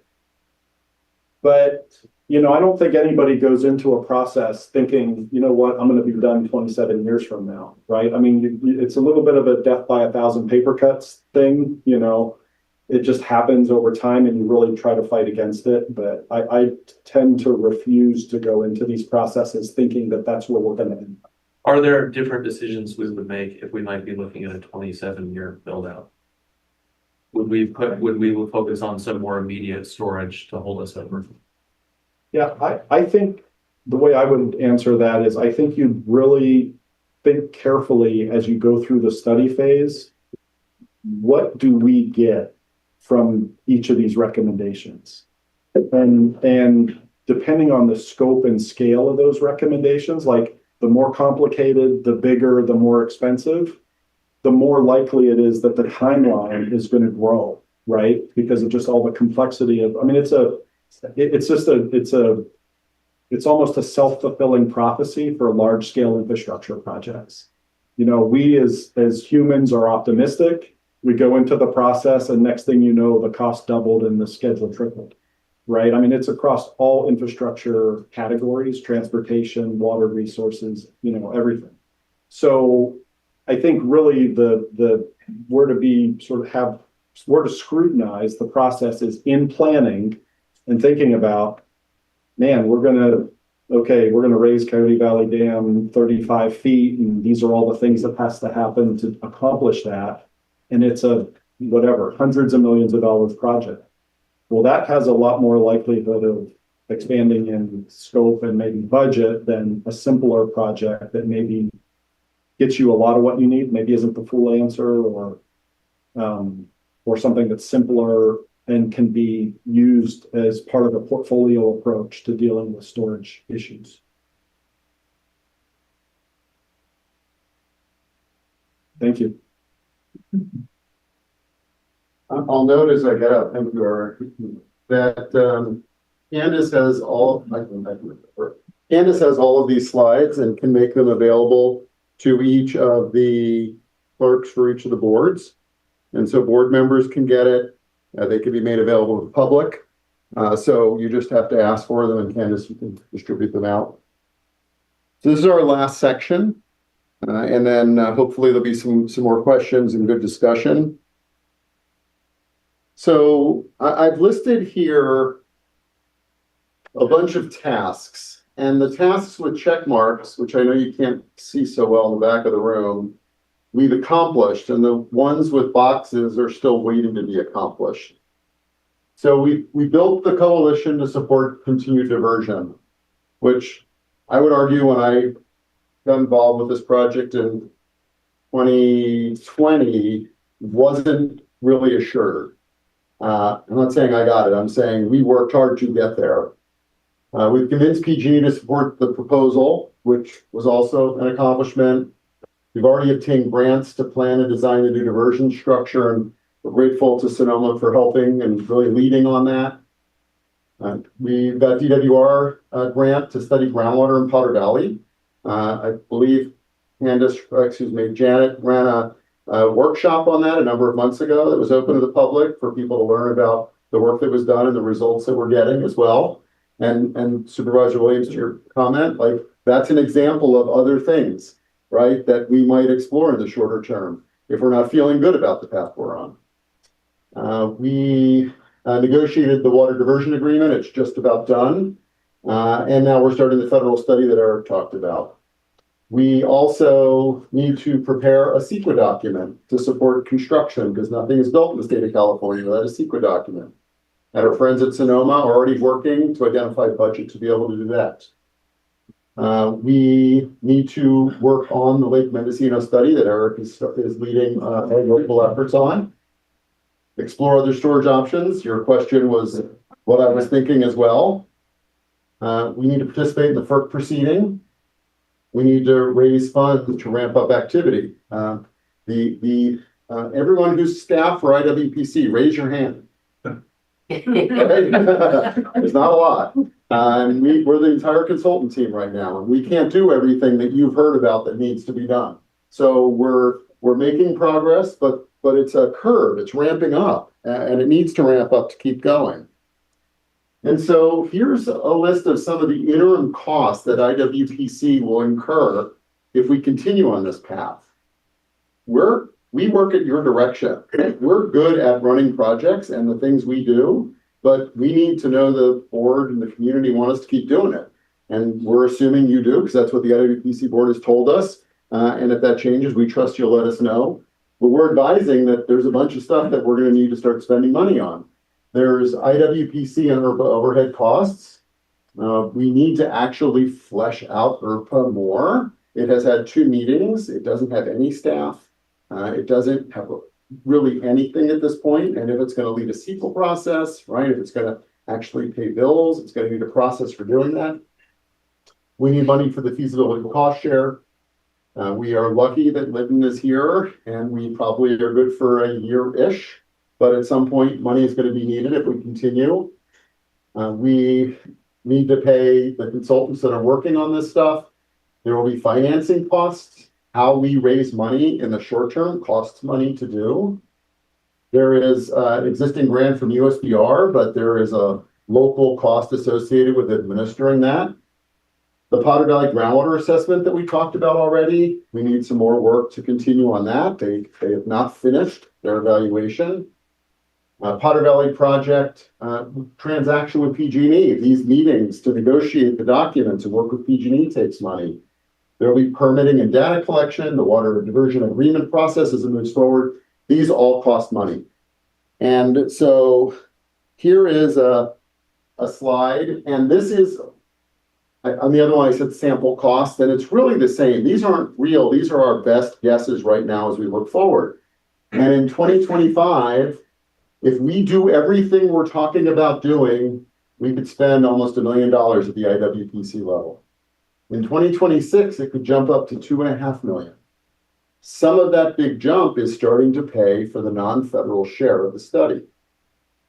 In 2027, it could jump up to 3.1. In 2028, back down to 2.5. So someone asked the question whether the lease payments were in the earlier $10 million, and I said they are. This isn't in the $10 million.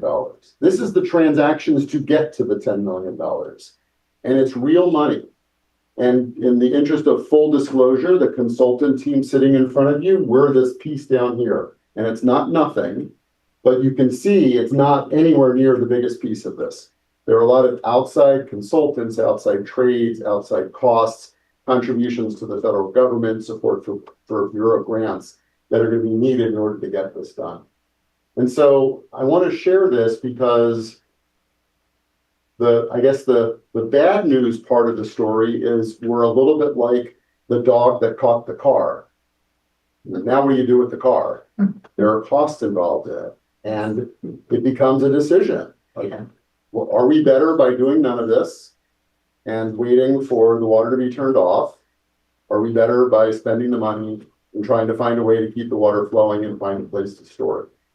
And so this is a sobering slide, but one that we feel like we have an obligation to share. So what are our next few steps? We need to finish negotiations on the water diversion agreement. This next bullet's important. IWPC and Sonoma Water need to negotiate a water allocation and financial responsibility. Right?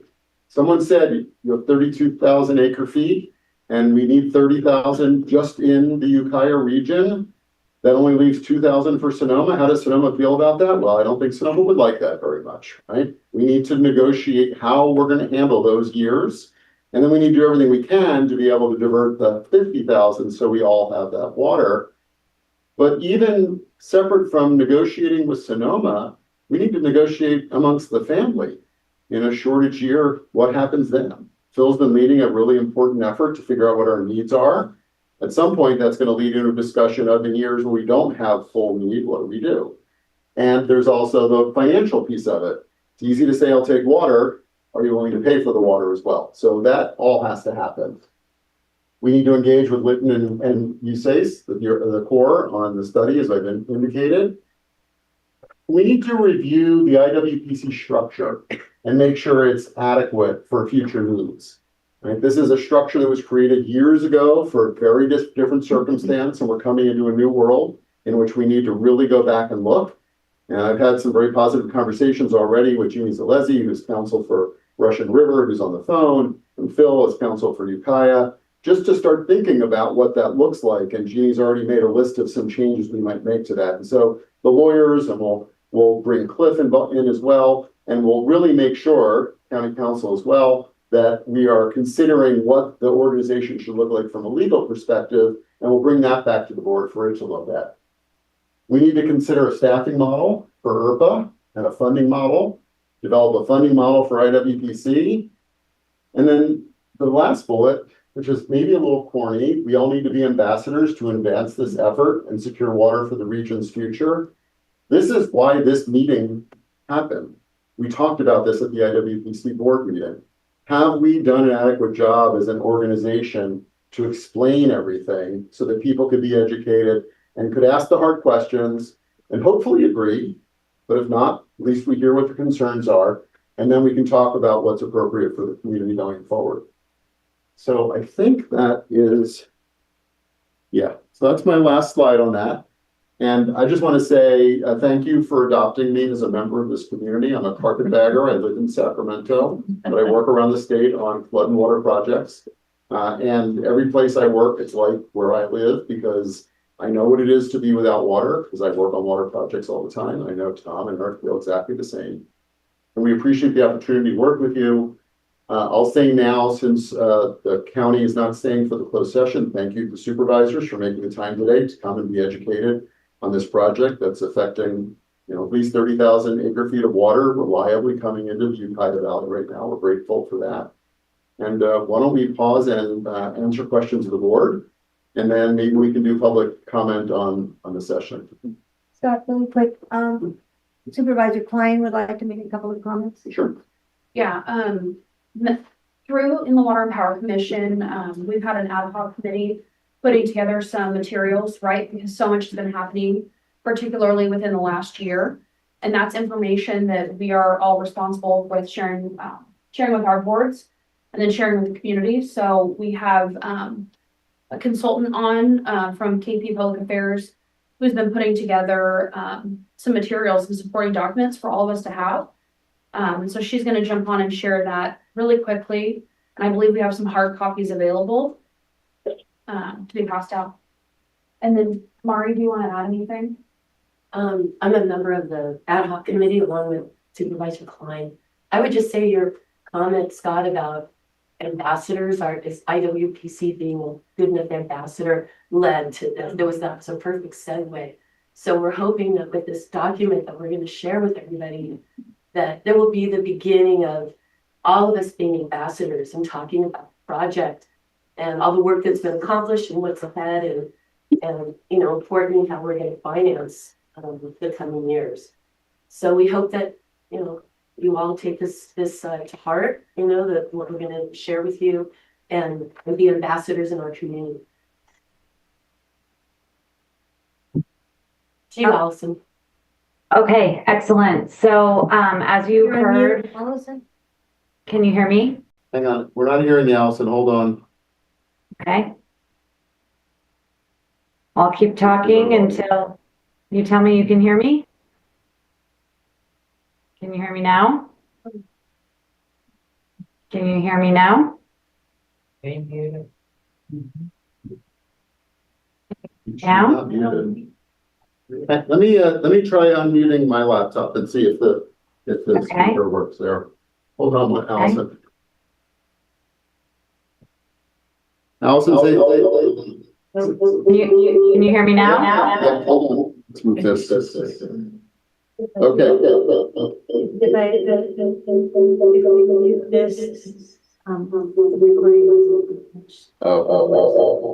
But let me try something else. Are you guys hearing quite an echo? Yes. Yeah, hold on. What's this? Let me try it. What if I raise the volume here? Allison, can you say something again? Can you hear me clearly now? Allison, try one more time. Okay, how about now? Can you hear me? Yeah. How about now? No.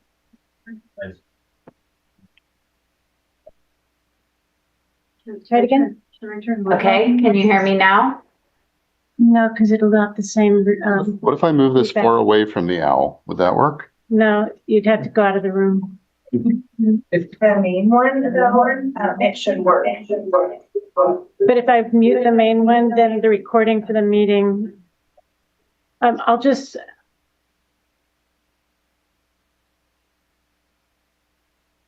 Is there a phone that would be better for me to speak through a phone rather than the Zoom?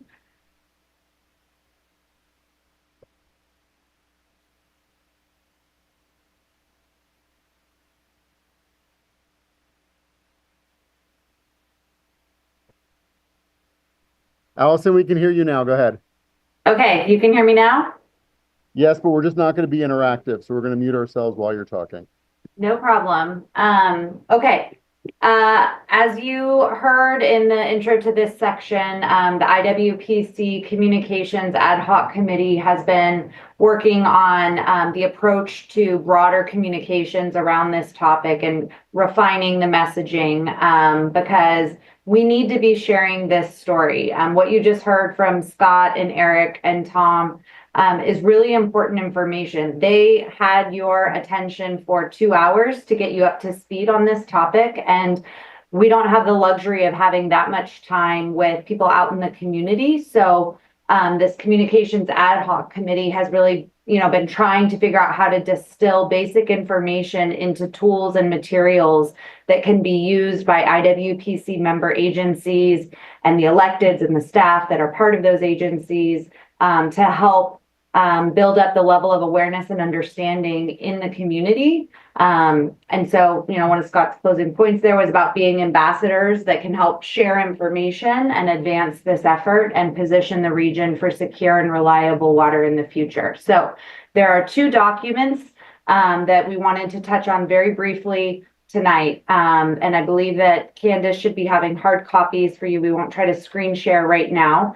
The first one is a key message platform that is a bulleted document that will help enable you with short, digestible key messages in how to talk about this issue in a simple way within your communities and with your constituents. That's not intended, it's not designed, it's not intended to be a presentation document or a public handout. It's more a message track for those of you that are part of IWPC and again, through your agencies to be familiar and become comfortable speaking about this. I'll just, for 1 minute here, just kind of give a high level overview of what that key message platform says.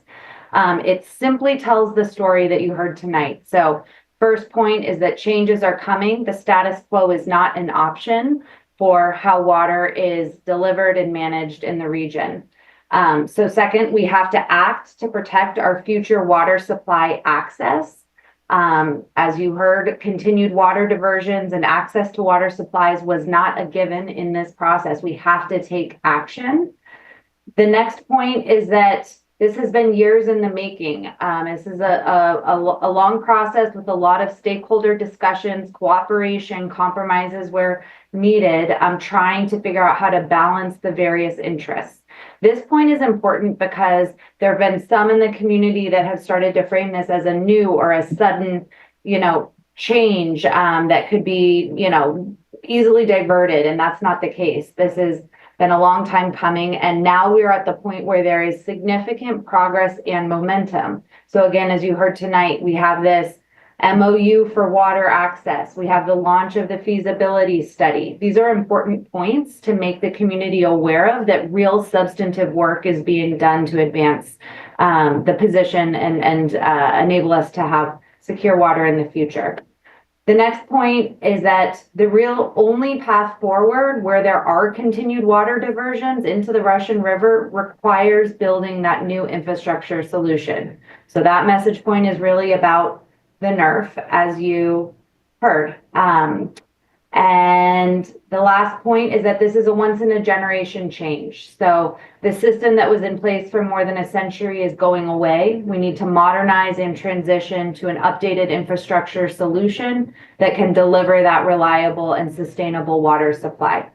So that messaging arc sums up essentially the story you heard over the last 2 hours And you should have it tonight in the form of, very simple bullet points to help you speak about this issue to those in your network. The next handout that you should have available to you tonight is a designed document that follows this same message track, but is intended as a leave behind. So if you're in meetings, or member agencies can post it on their own websites, share it out with community groups. It's an opportunity to, like I said, use it as a leave behind. It includes the background information, the need to protect access to water supplies, the milestones, and the rapidly approaching July deadline that PG&E has to file the application, as well as contact info for IWPC. So I'll just sum it up by saying we know that there are other entities out there telling their version of this story about what's happening with the Potter Valley decommissioning. And it's very important that everyone here tonight gets comfortable and familiar with talking about it from the IWPC angle and what it means for the region. So I'll stop there and answer any questions if there are any.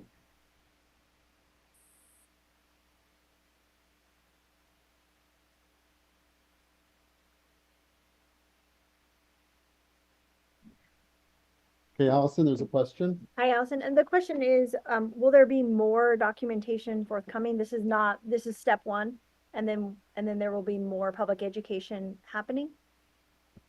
Yeah, we're working with the ad hoc committee on a series of communication tools. So that can include tools to be deployed on social media, potentially media pieces like op-eds. If there's a request from member agencies for additional, types of fact sheets or infographics, please let us know. But we really wanted to, at this point, keep it simple and usable, because we understand there's a lot happening and we need to really start with that base level education.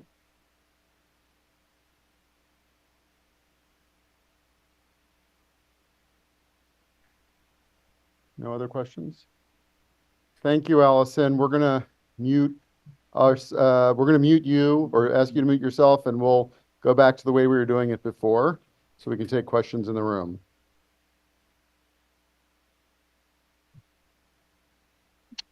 Questions in the room from board members? Yeah. Is the ad hoc considering any workshops or public gatherings to communicate this information, or is it going to be limited to just ambassadorship? Answer that question.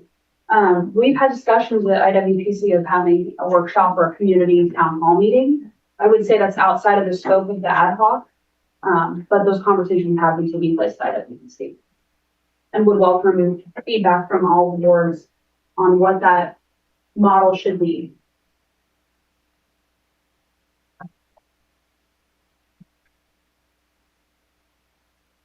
More board questions or comments?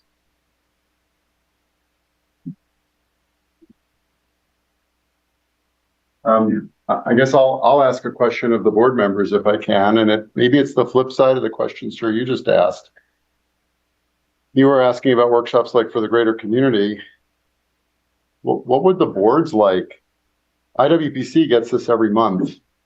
The rest of you don't. Would you like this to happen every 6-ish months when there's an update? Do you want to go back to relying on your representatives to report to you? Because we know that it's complicated stuff and you only really understand it when you hear it multiple times. So what would board members like? Well, sir, or go ahead. Is it possible to send out information every month or so to each board?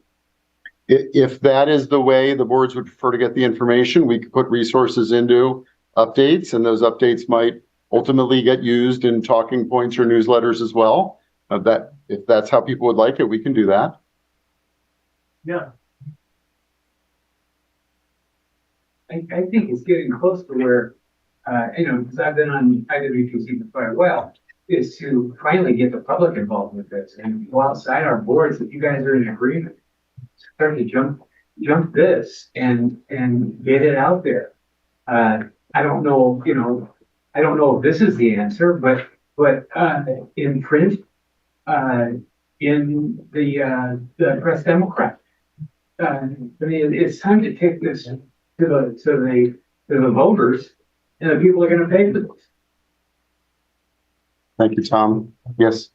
I just think with a lot of things that are going on, I'm newer to being a part of this, and I think it's awesome. But I think waiting 6 months right now might be a little bit much with all the changes that could be happening this summer. I really suggest that if we're keeping the community involved and getting them on board, people still aren't over losing their life. So waiting longer, a lot of people in the community aren't trustful of what's going on. So I agree, getting it out there sooner, not waiting 6 months. Thank you, sir.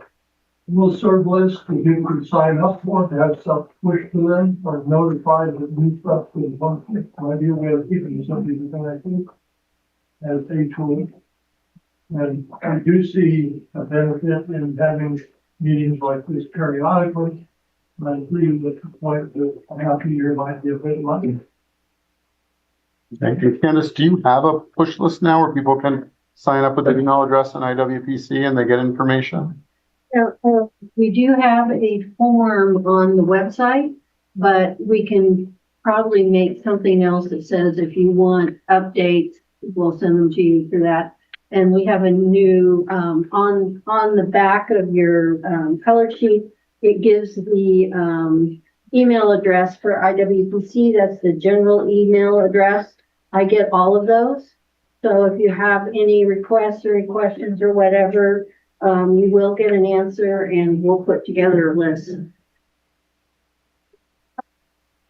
Eric, anything else you want to add?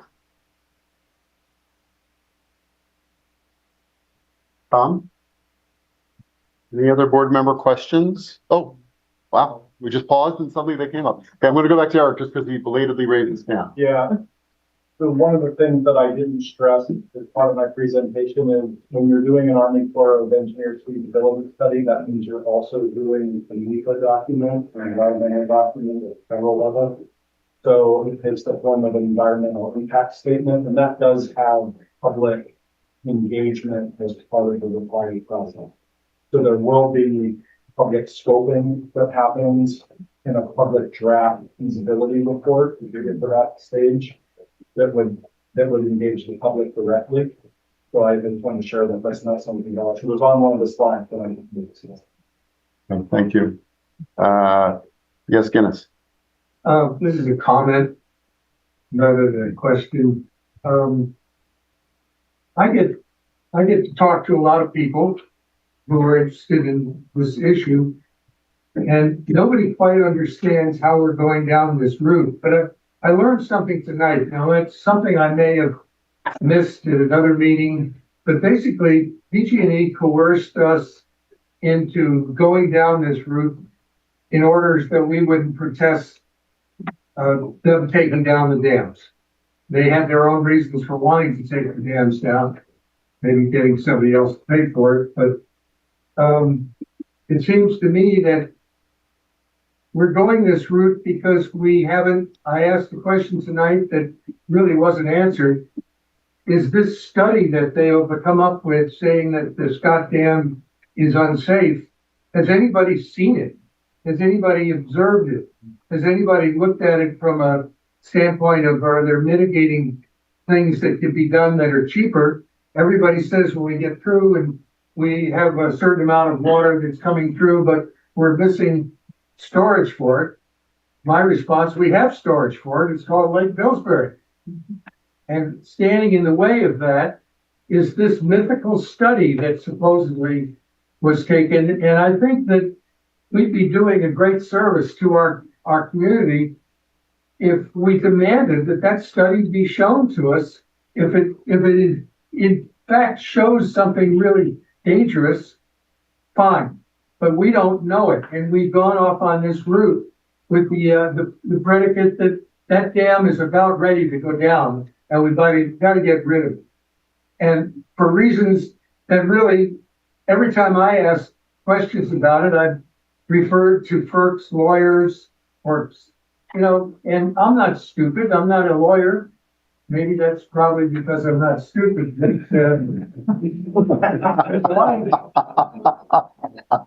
I bow to you. Lawyer, I play softball with every lawyer in the county except City Mayfield. So he's the judge. And all the rest of the guys I played with were judges. So I like lawyers most of the time. But for a lawyer to come up with the reason that is couched in legalese isn't enough. If we want to be ambassadors to the general population, I think we're going to have some other information that makes a lot more sense. And I would like to say that I appreciate the work that the three of you have been doing. And I know you've been doing it on a shoestring. And I'm grateful for it. Thank you. I think we have to maybe look into some other things. Thank you for the gratitude and the humor. And I know you introduced it by saying it was a statement, but I'm still going to give you answers to both of them because I happen to be standing here. So I just want to correct slightly what you said at the first about being coerced. Whether you like the word or not, to the extent there was coercion, it wasn't PG&E. It was the negotiation we did with the Eel River interests. PG&E never said we had to agree the dams are coming out. PG&E said we will only consider doing this if there's agreement between the Eel and Russian River interests. And the condition of getting to where we've gotten is to have researched and concluded that we had no legal ability to leave the dam in any way, and therefore publicly opposing it wasn't getting us anywhere. So just a little nuance to what you said. That's not what I heard tonight, but I'll accept what you just said. Okay. The second is on the dam safety. My understanding is all those documents are confidential because of security concerns, but I will do this because you deserve an answer to that. I will submit a Public Records Act request to State Department of Dam Safety, specifically asking for it. And I will submit a FOIA request to FERC, specifically asking for it. And I believe it will come back saying it's confidential and non-releasable, but you at least deserve a definitive answer on that, and I'll get that for you. Thank you. You're welcome. You had a question.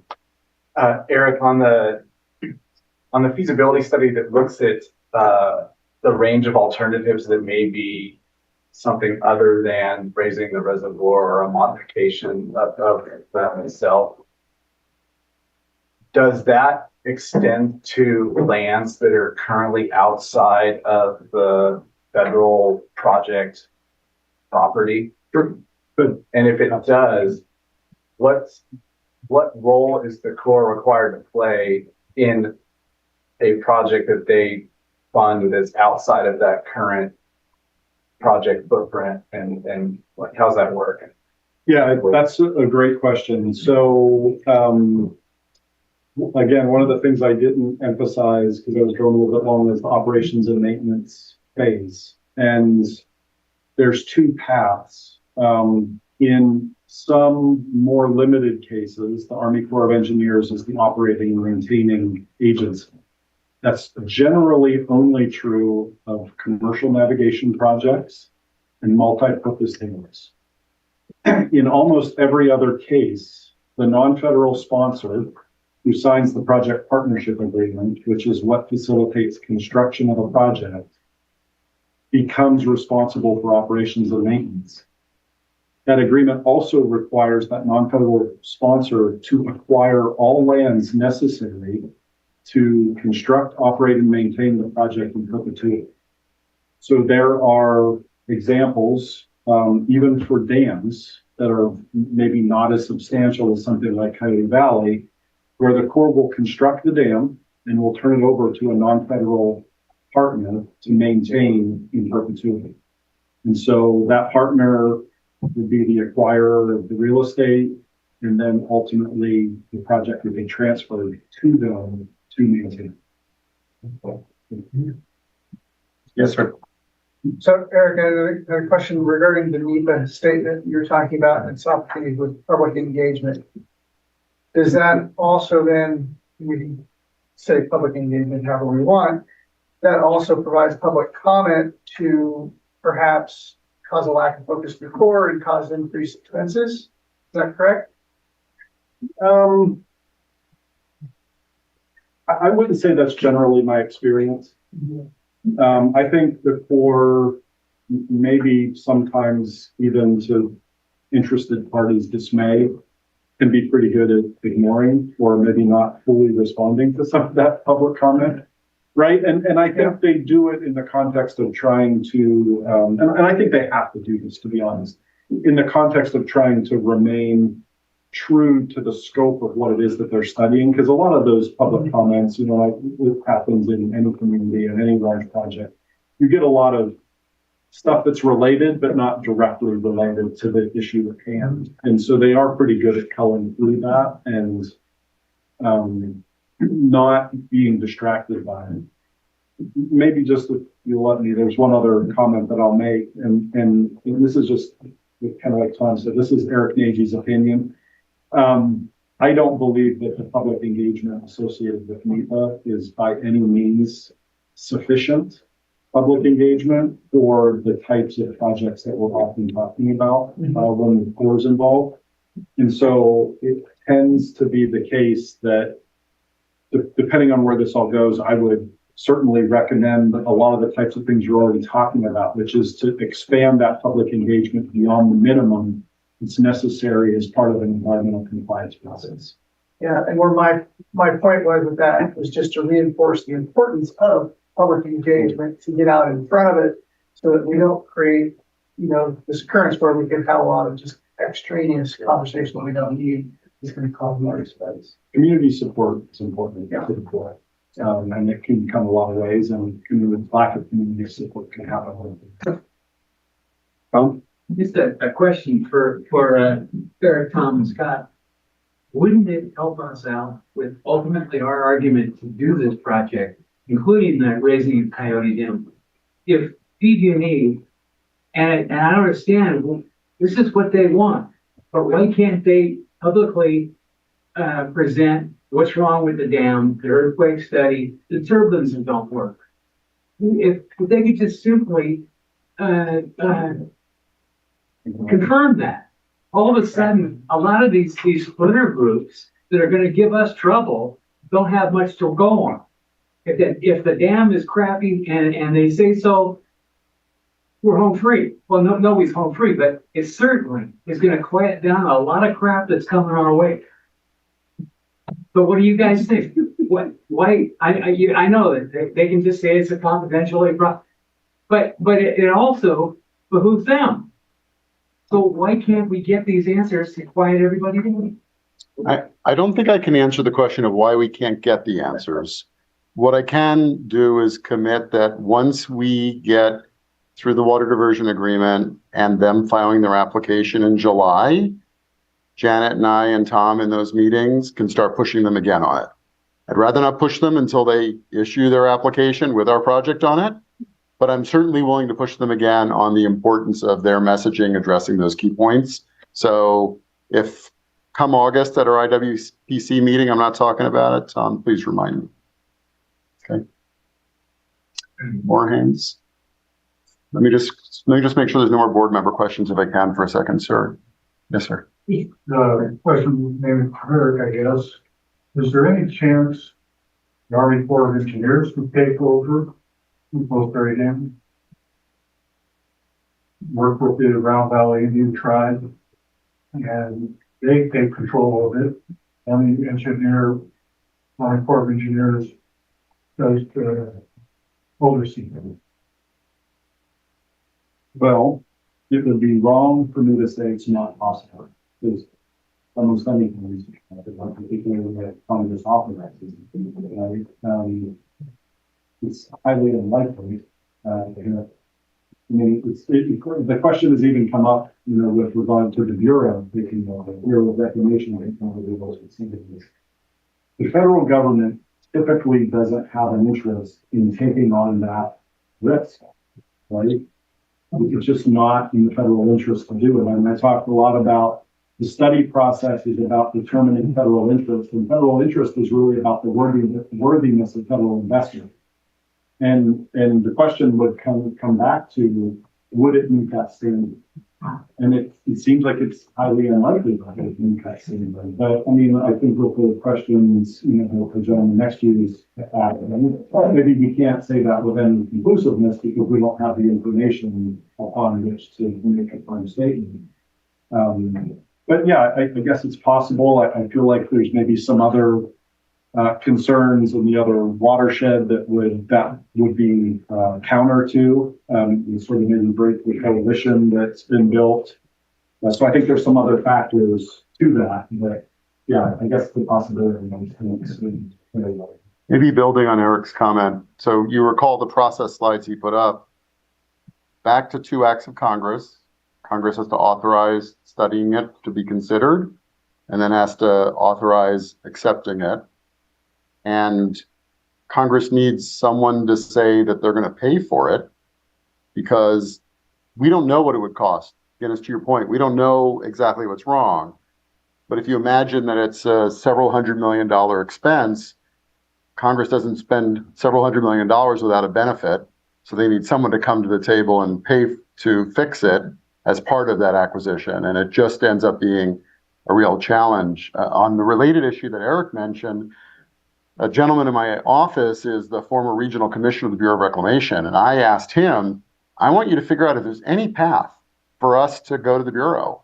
And he basically came back and said the same thing, that the process legally is there, but it would require 2 acts of Congress, and Congress would have to find a reason to spend that much money to preserve that relatively small quantity of water when there's other facilities in the state that the money could be spent on.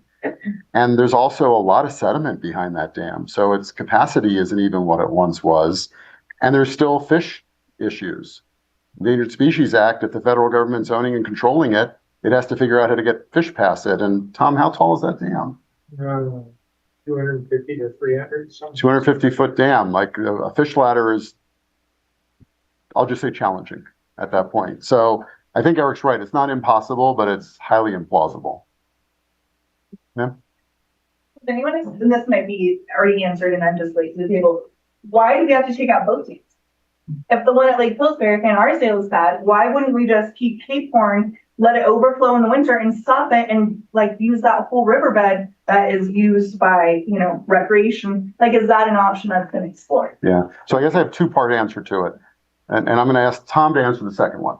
But the first part is we're not taking out the dams, right? I don't want anyone to think IWPC or IRPA are proposing to take out the dams. That's not us. We're just dealing with the cards we were dealt with. But Tom, if the upper dam is taken out, do you get much water storage at a lower dam? What's the capacity of that lower reservoir? Yeah, there's no storage in Cape Horn Dam, right? It's essentially hydraulically full. It's full of sediment, right? So there's no viable storage. What you would do, it was one of the alternatives that we looked at when we looked at different alternatives and came up ultimately with a pump station, was to just leave it in place and just use it for gravity diversion. There was a lot of problems with that, starting with everyone on the eel side. That was going to be a big bone of contention. The ladders, my understanding of the ladders that are there is they're not very effective. There's delays and, there's problems with it. Getting juveniles back downstream is also a problem. And at the end of the day, the pump station, would be a new facility, not 100 years old. And even though it sounds like a big deal, pumping and power and all of that, it's only about a 25-foot lift, right? This isn't hundreds of feet. It's just, it's like a big basketball shot. I guess my question is more about the storage component. And there's no storage there. I've been on that river. There's a lot of miles, and in my mind, it's more feasible to figure something out there than go to Lake Mindow and pump it back up. At least for us in Potter Valley. Like, a lot of us are not going to probably be able to stay, and that's easy to happen. So there isn't enough storage behind Cape Horn Dam there is a fraction of the storage behind Cape Horn Dam than what you already have in frostwater ponds in the valley. A fraction. It's full of rocks. And your comment about Potter Valley is exactly why our budgeting and our plan includes continuing to look at options outside of just raising Lake Mendocino, right? It may not just be one solution. It might be a smaller Lake Mendocino raise and some storage in Potter Valley, et cetera, to figure out the best, most cost-effective and logical to provide the support that's needed. An estimate on when that report will be finished for Potter Valley water storage off. The original report is just being finished right now, will be released to the public within the maybe. That doesn't mean it's the end of it. Right. There's more work that has to be done. Don't quite just the end, because the original work on groundwater storage and potential surface water storage, very, very preliminary, has been completed, and the reports are ready to be released. So we'll get that up. Yes.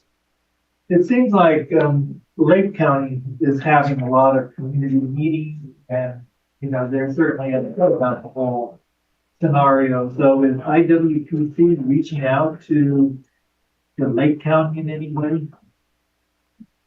No, I don't think I'm the one to speak to that. I know some in Lake County have reached out to you, Janet, about participating in some of their meetings.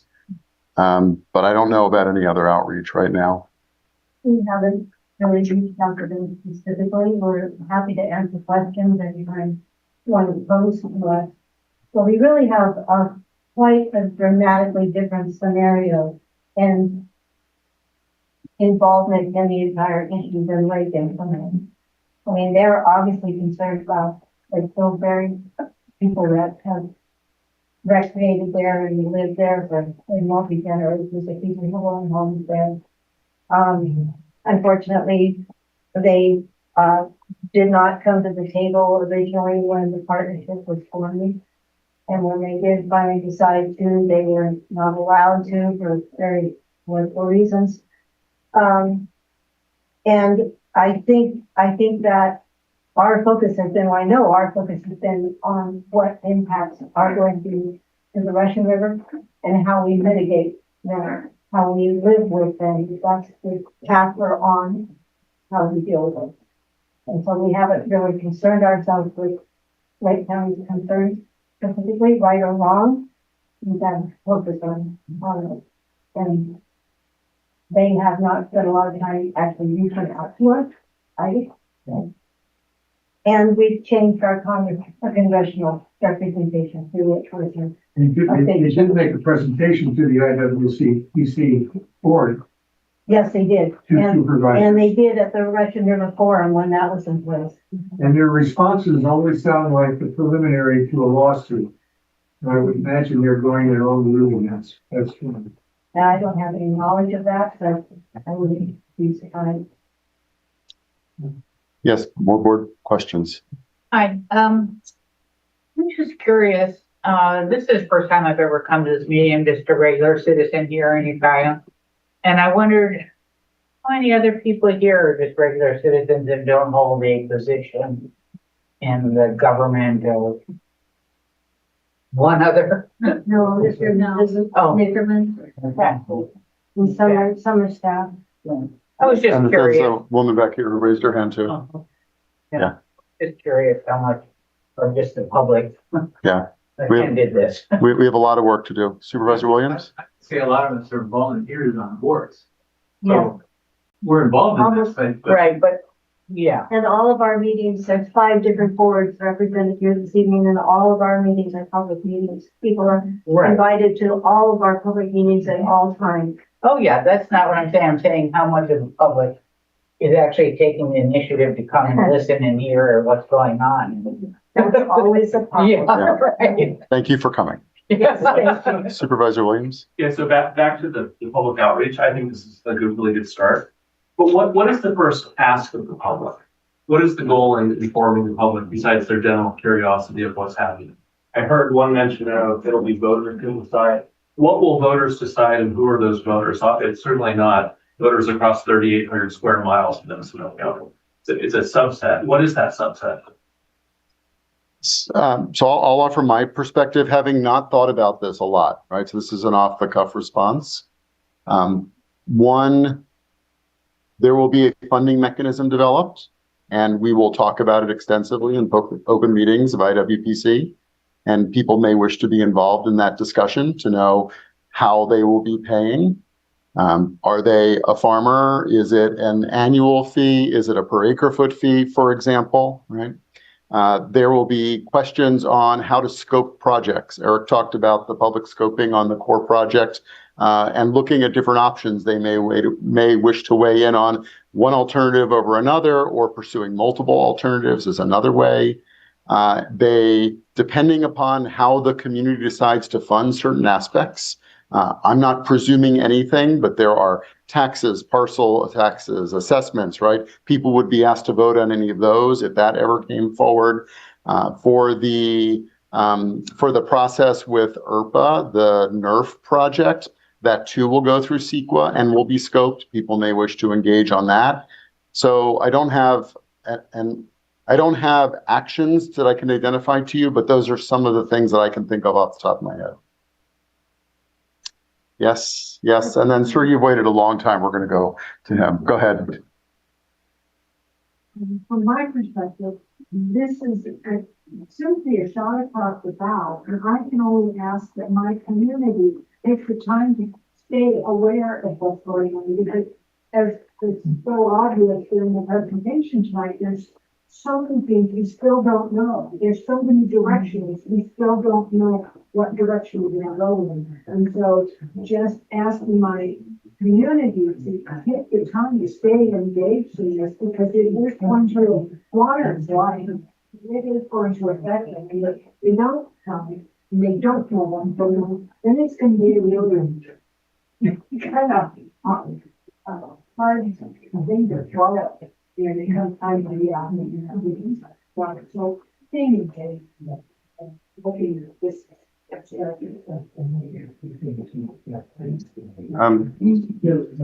Sir, you've waited a long time. I want to ask you a question.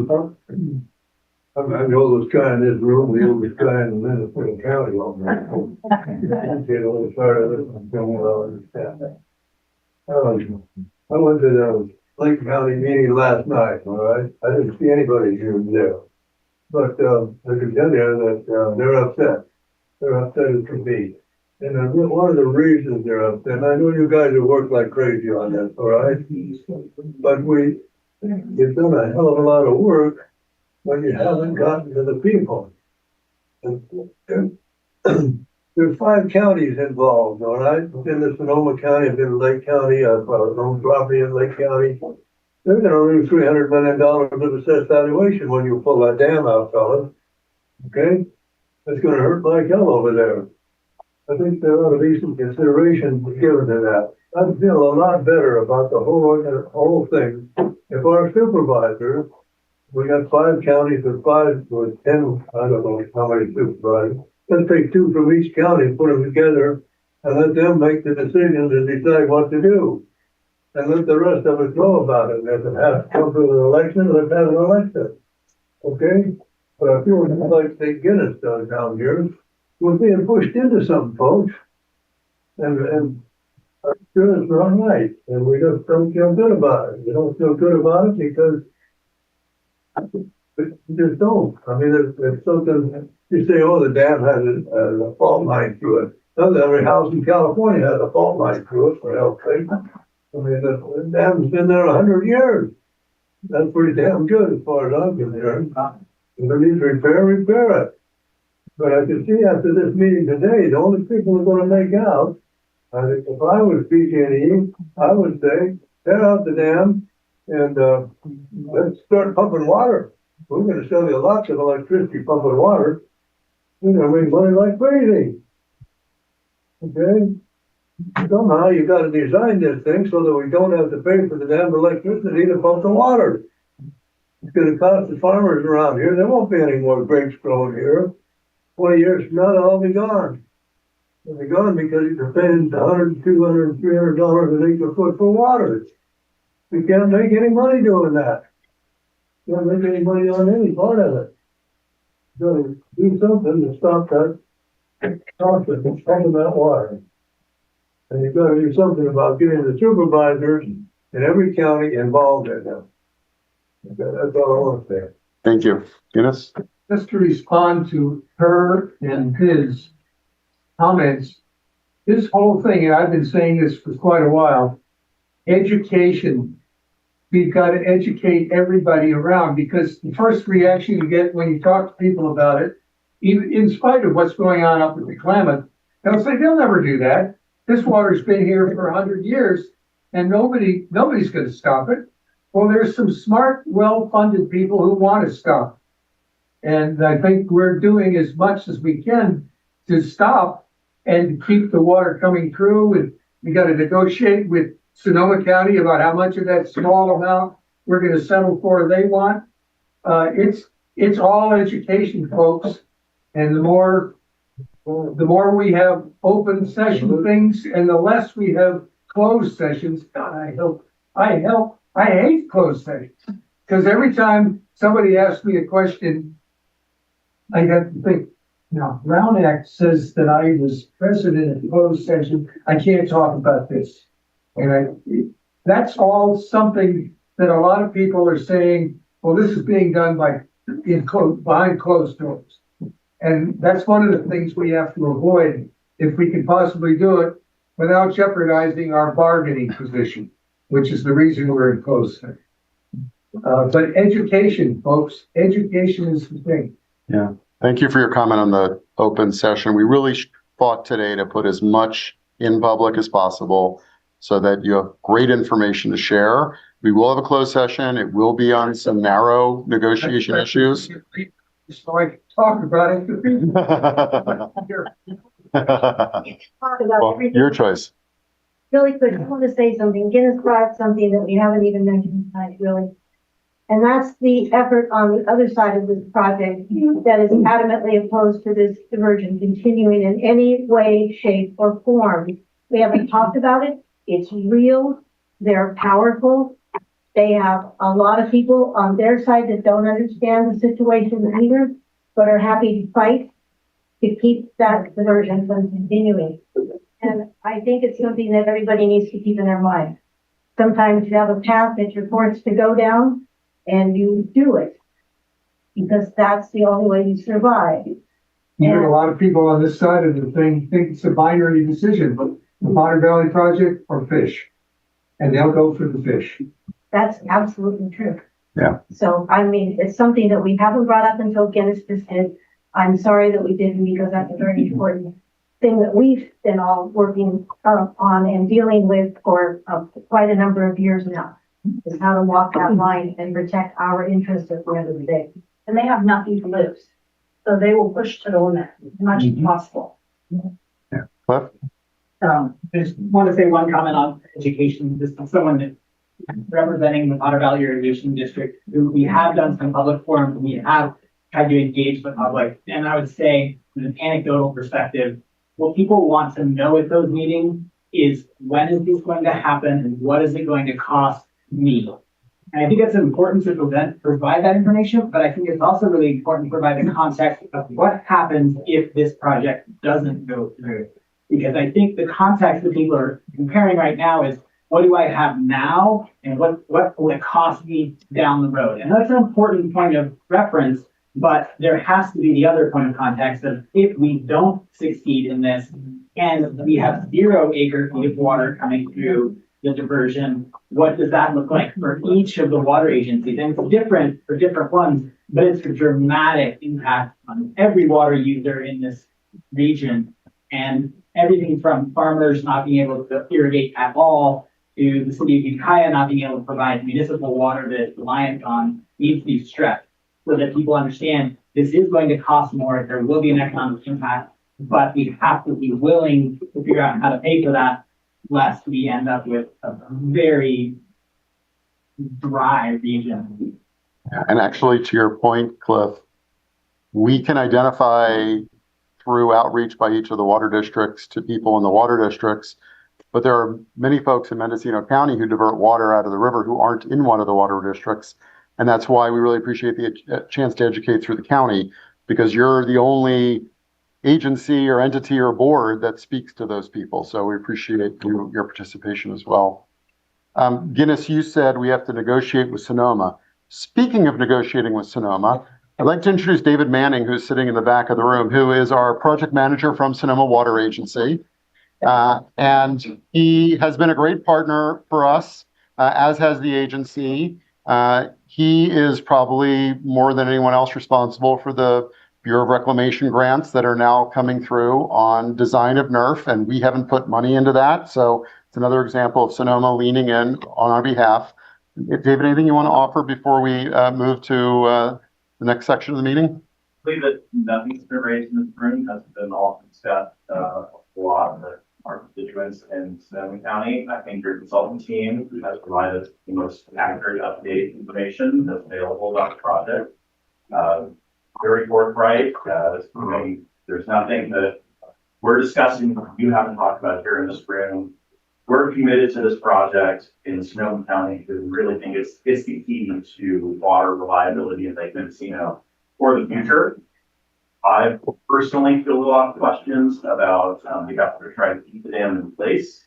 In fact, I was back in Washington, D.C. last week with our general manager, Grant Davis, who apologized that he had another committee not attend today or he would have their voices to try to keep the dams in place and have the federal government take over those facilities. That is real. We think that the reality of that happening, as one of the consultants have mentioned, is slim. Is probably a tactic, if nothing else, to try to mitigate some of the proceedings. That comes into tremendous cost as well. I think you should understand that. You've seen an explanation of the feasibility study process with your Army Corps of Engineers. Sonoma Water is a political sponsor in many projects. I've been through every step of the process that Eric described there. I can vouch for some of the time frames. We had a little bit of a head start on one of the projects we've been working on because we've done some advanced planning, but we're 15 to 17 years in on that project and nearing the end of construction.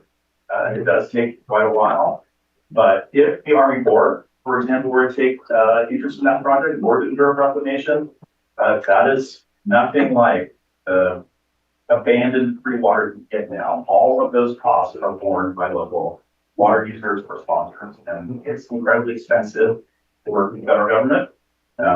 So I really think in terms of the reliability of this region, what we're developing now, this new Middle Russian facility project, in partnership with PG&E and other stakeholders, which is a monumental achievement, by the way. I think we sort of undersell that a little bit. It's been, I've been working for 9 years. It's taken that amount of time to get where we are right now with this agreement.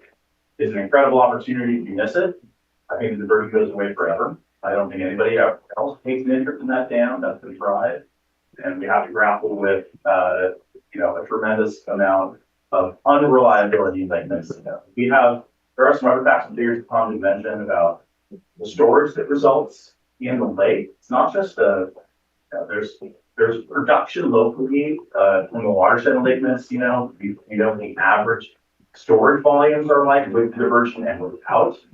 So you have to add in that sort of average diversion out through the project, plus the water that already exists in the lake. And, it's more like probably 50,000 acre feet on average that ends up in storage in the lake for both Lake Mendocino's own watershed and diversion. Without the diversion at all, that number goes down by half, and that's an average. So we're looking at on average, beginning of every water year, maybe 25,000 acre feet in Lake Mendocino with no diversion. And that's an average. For out years, nothing. There's no water through this requirement. So the stakes are very, very high.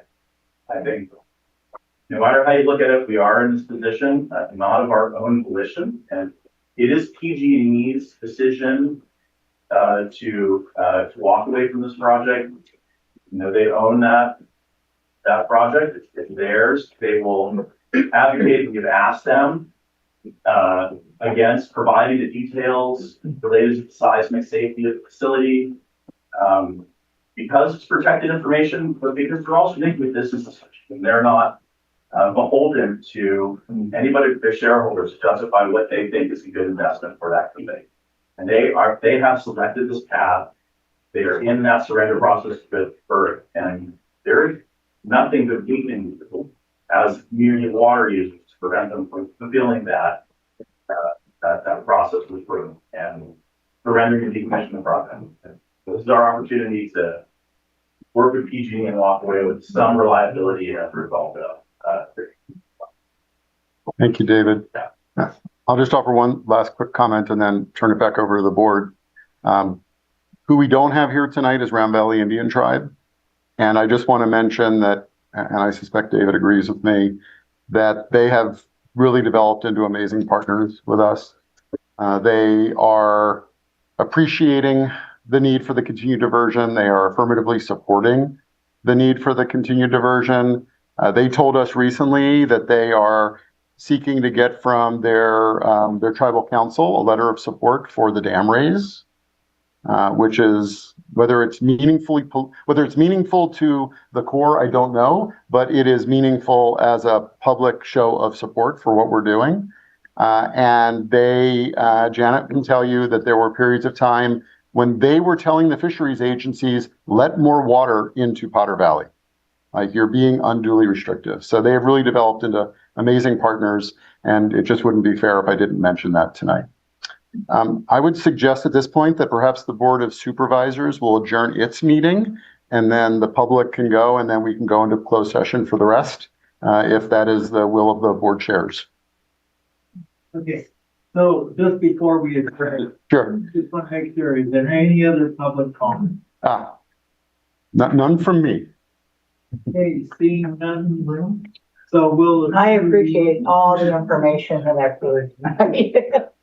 It's a lot more than I had when I came in here. So I think that's just a good thing as a citizen. We gotta share that and make sure that everybody really is up to par on the information that's going on important issues in our area. That's all. Okay, thank you. And we'll adjourn as board of supervisors. Thank you. Members of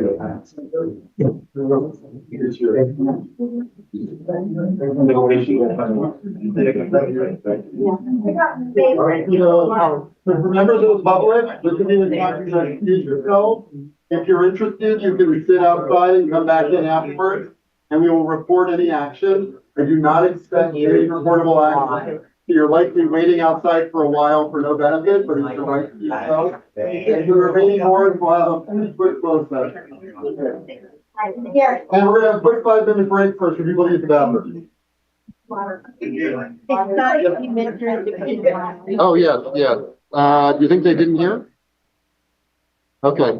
For those of you who are online, this would be the time for you to sign off.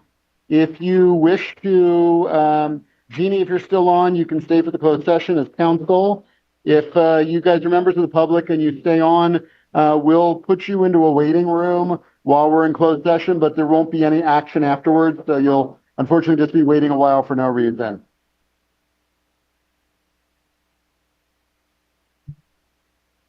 I did not want. I did work. Even though I'm not perfect.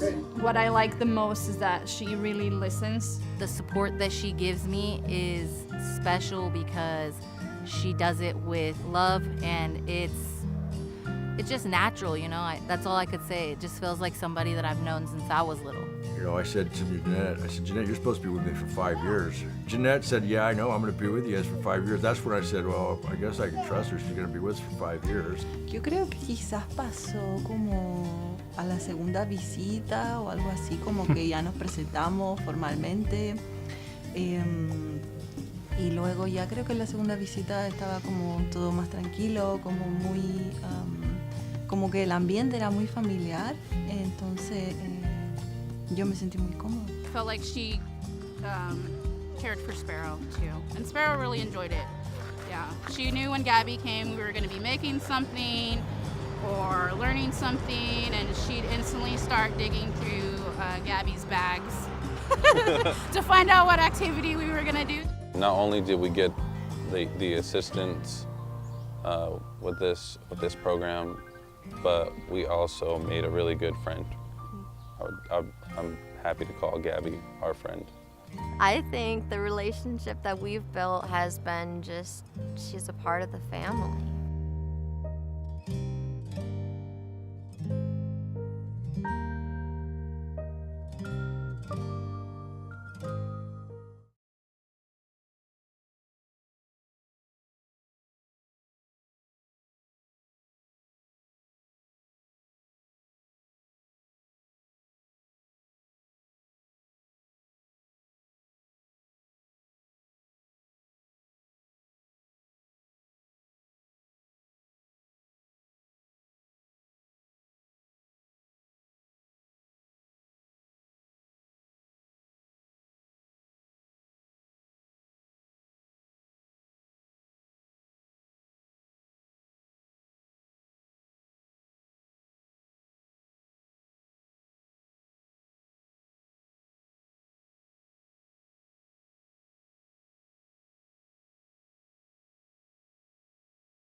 When I first realized that I was gonna be a parent, I was super scared. After 2 or 3 weeks of meeting in the home visiting program, I was totally comfortable with the fact that I was gonna have a baby.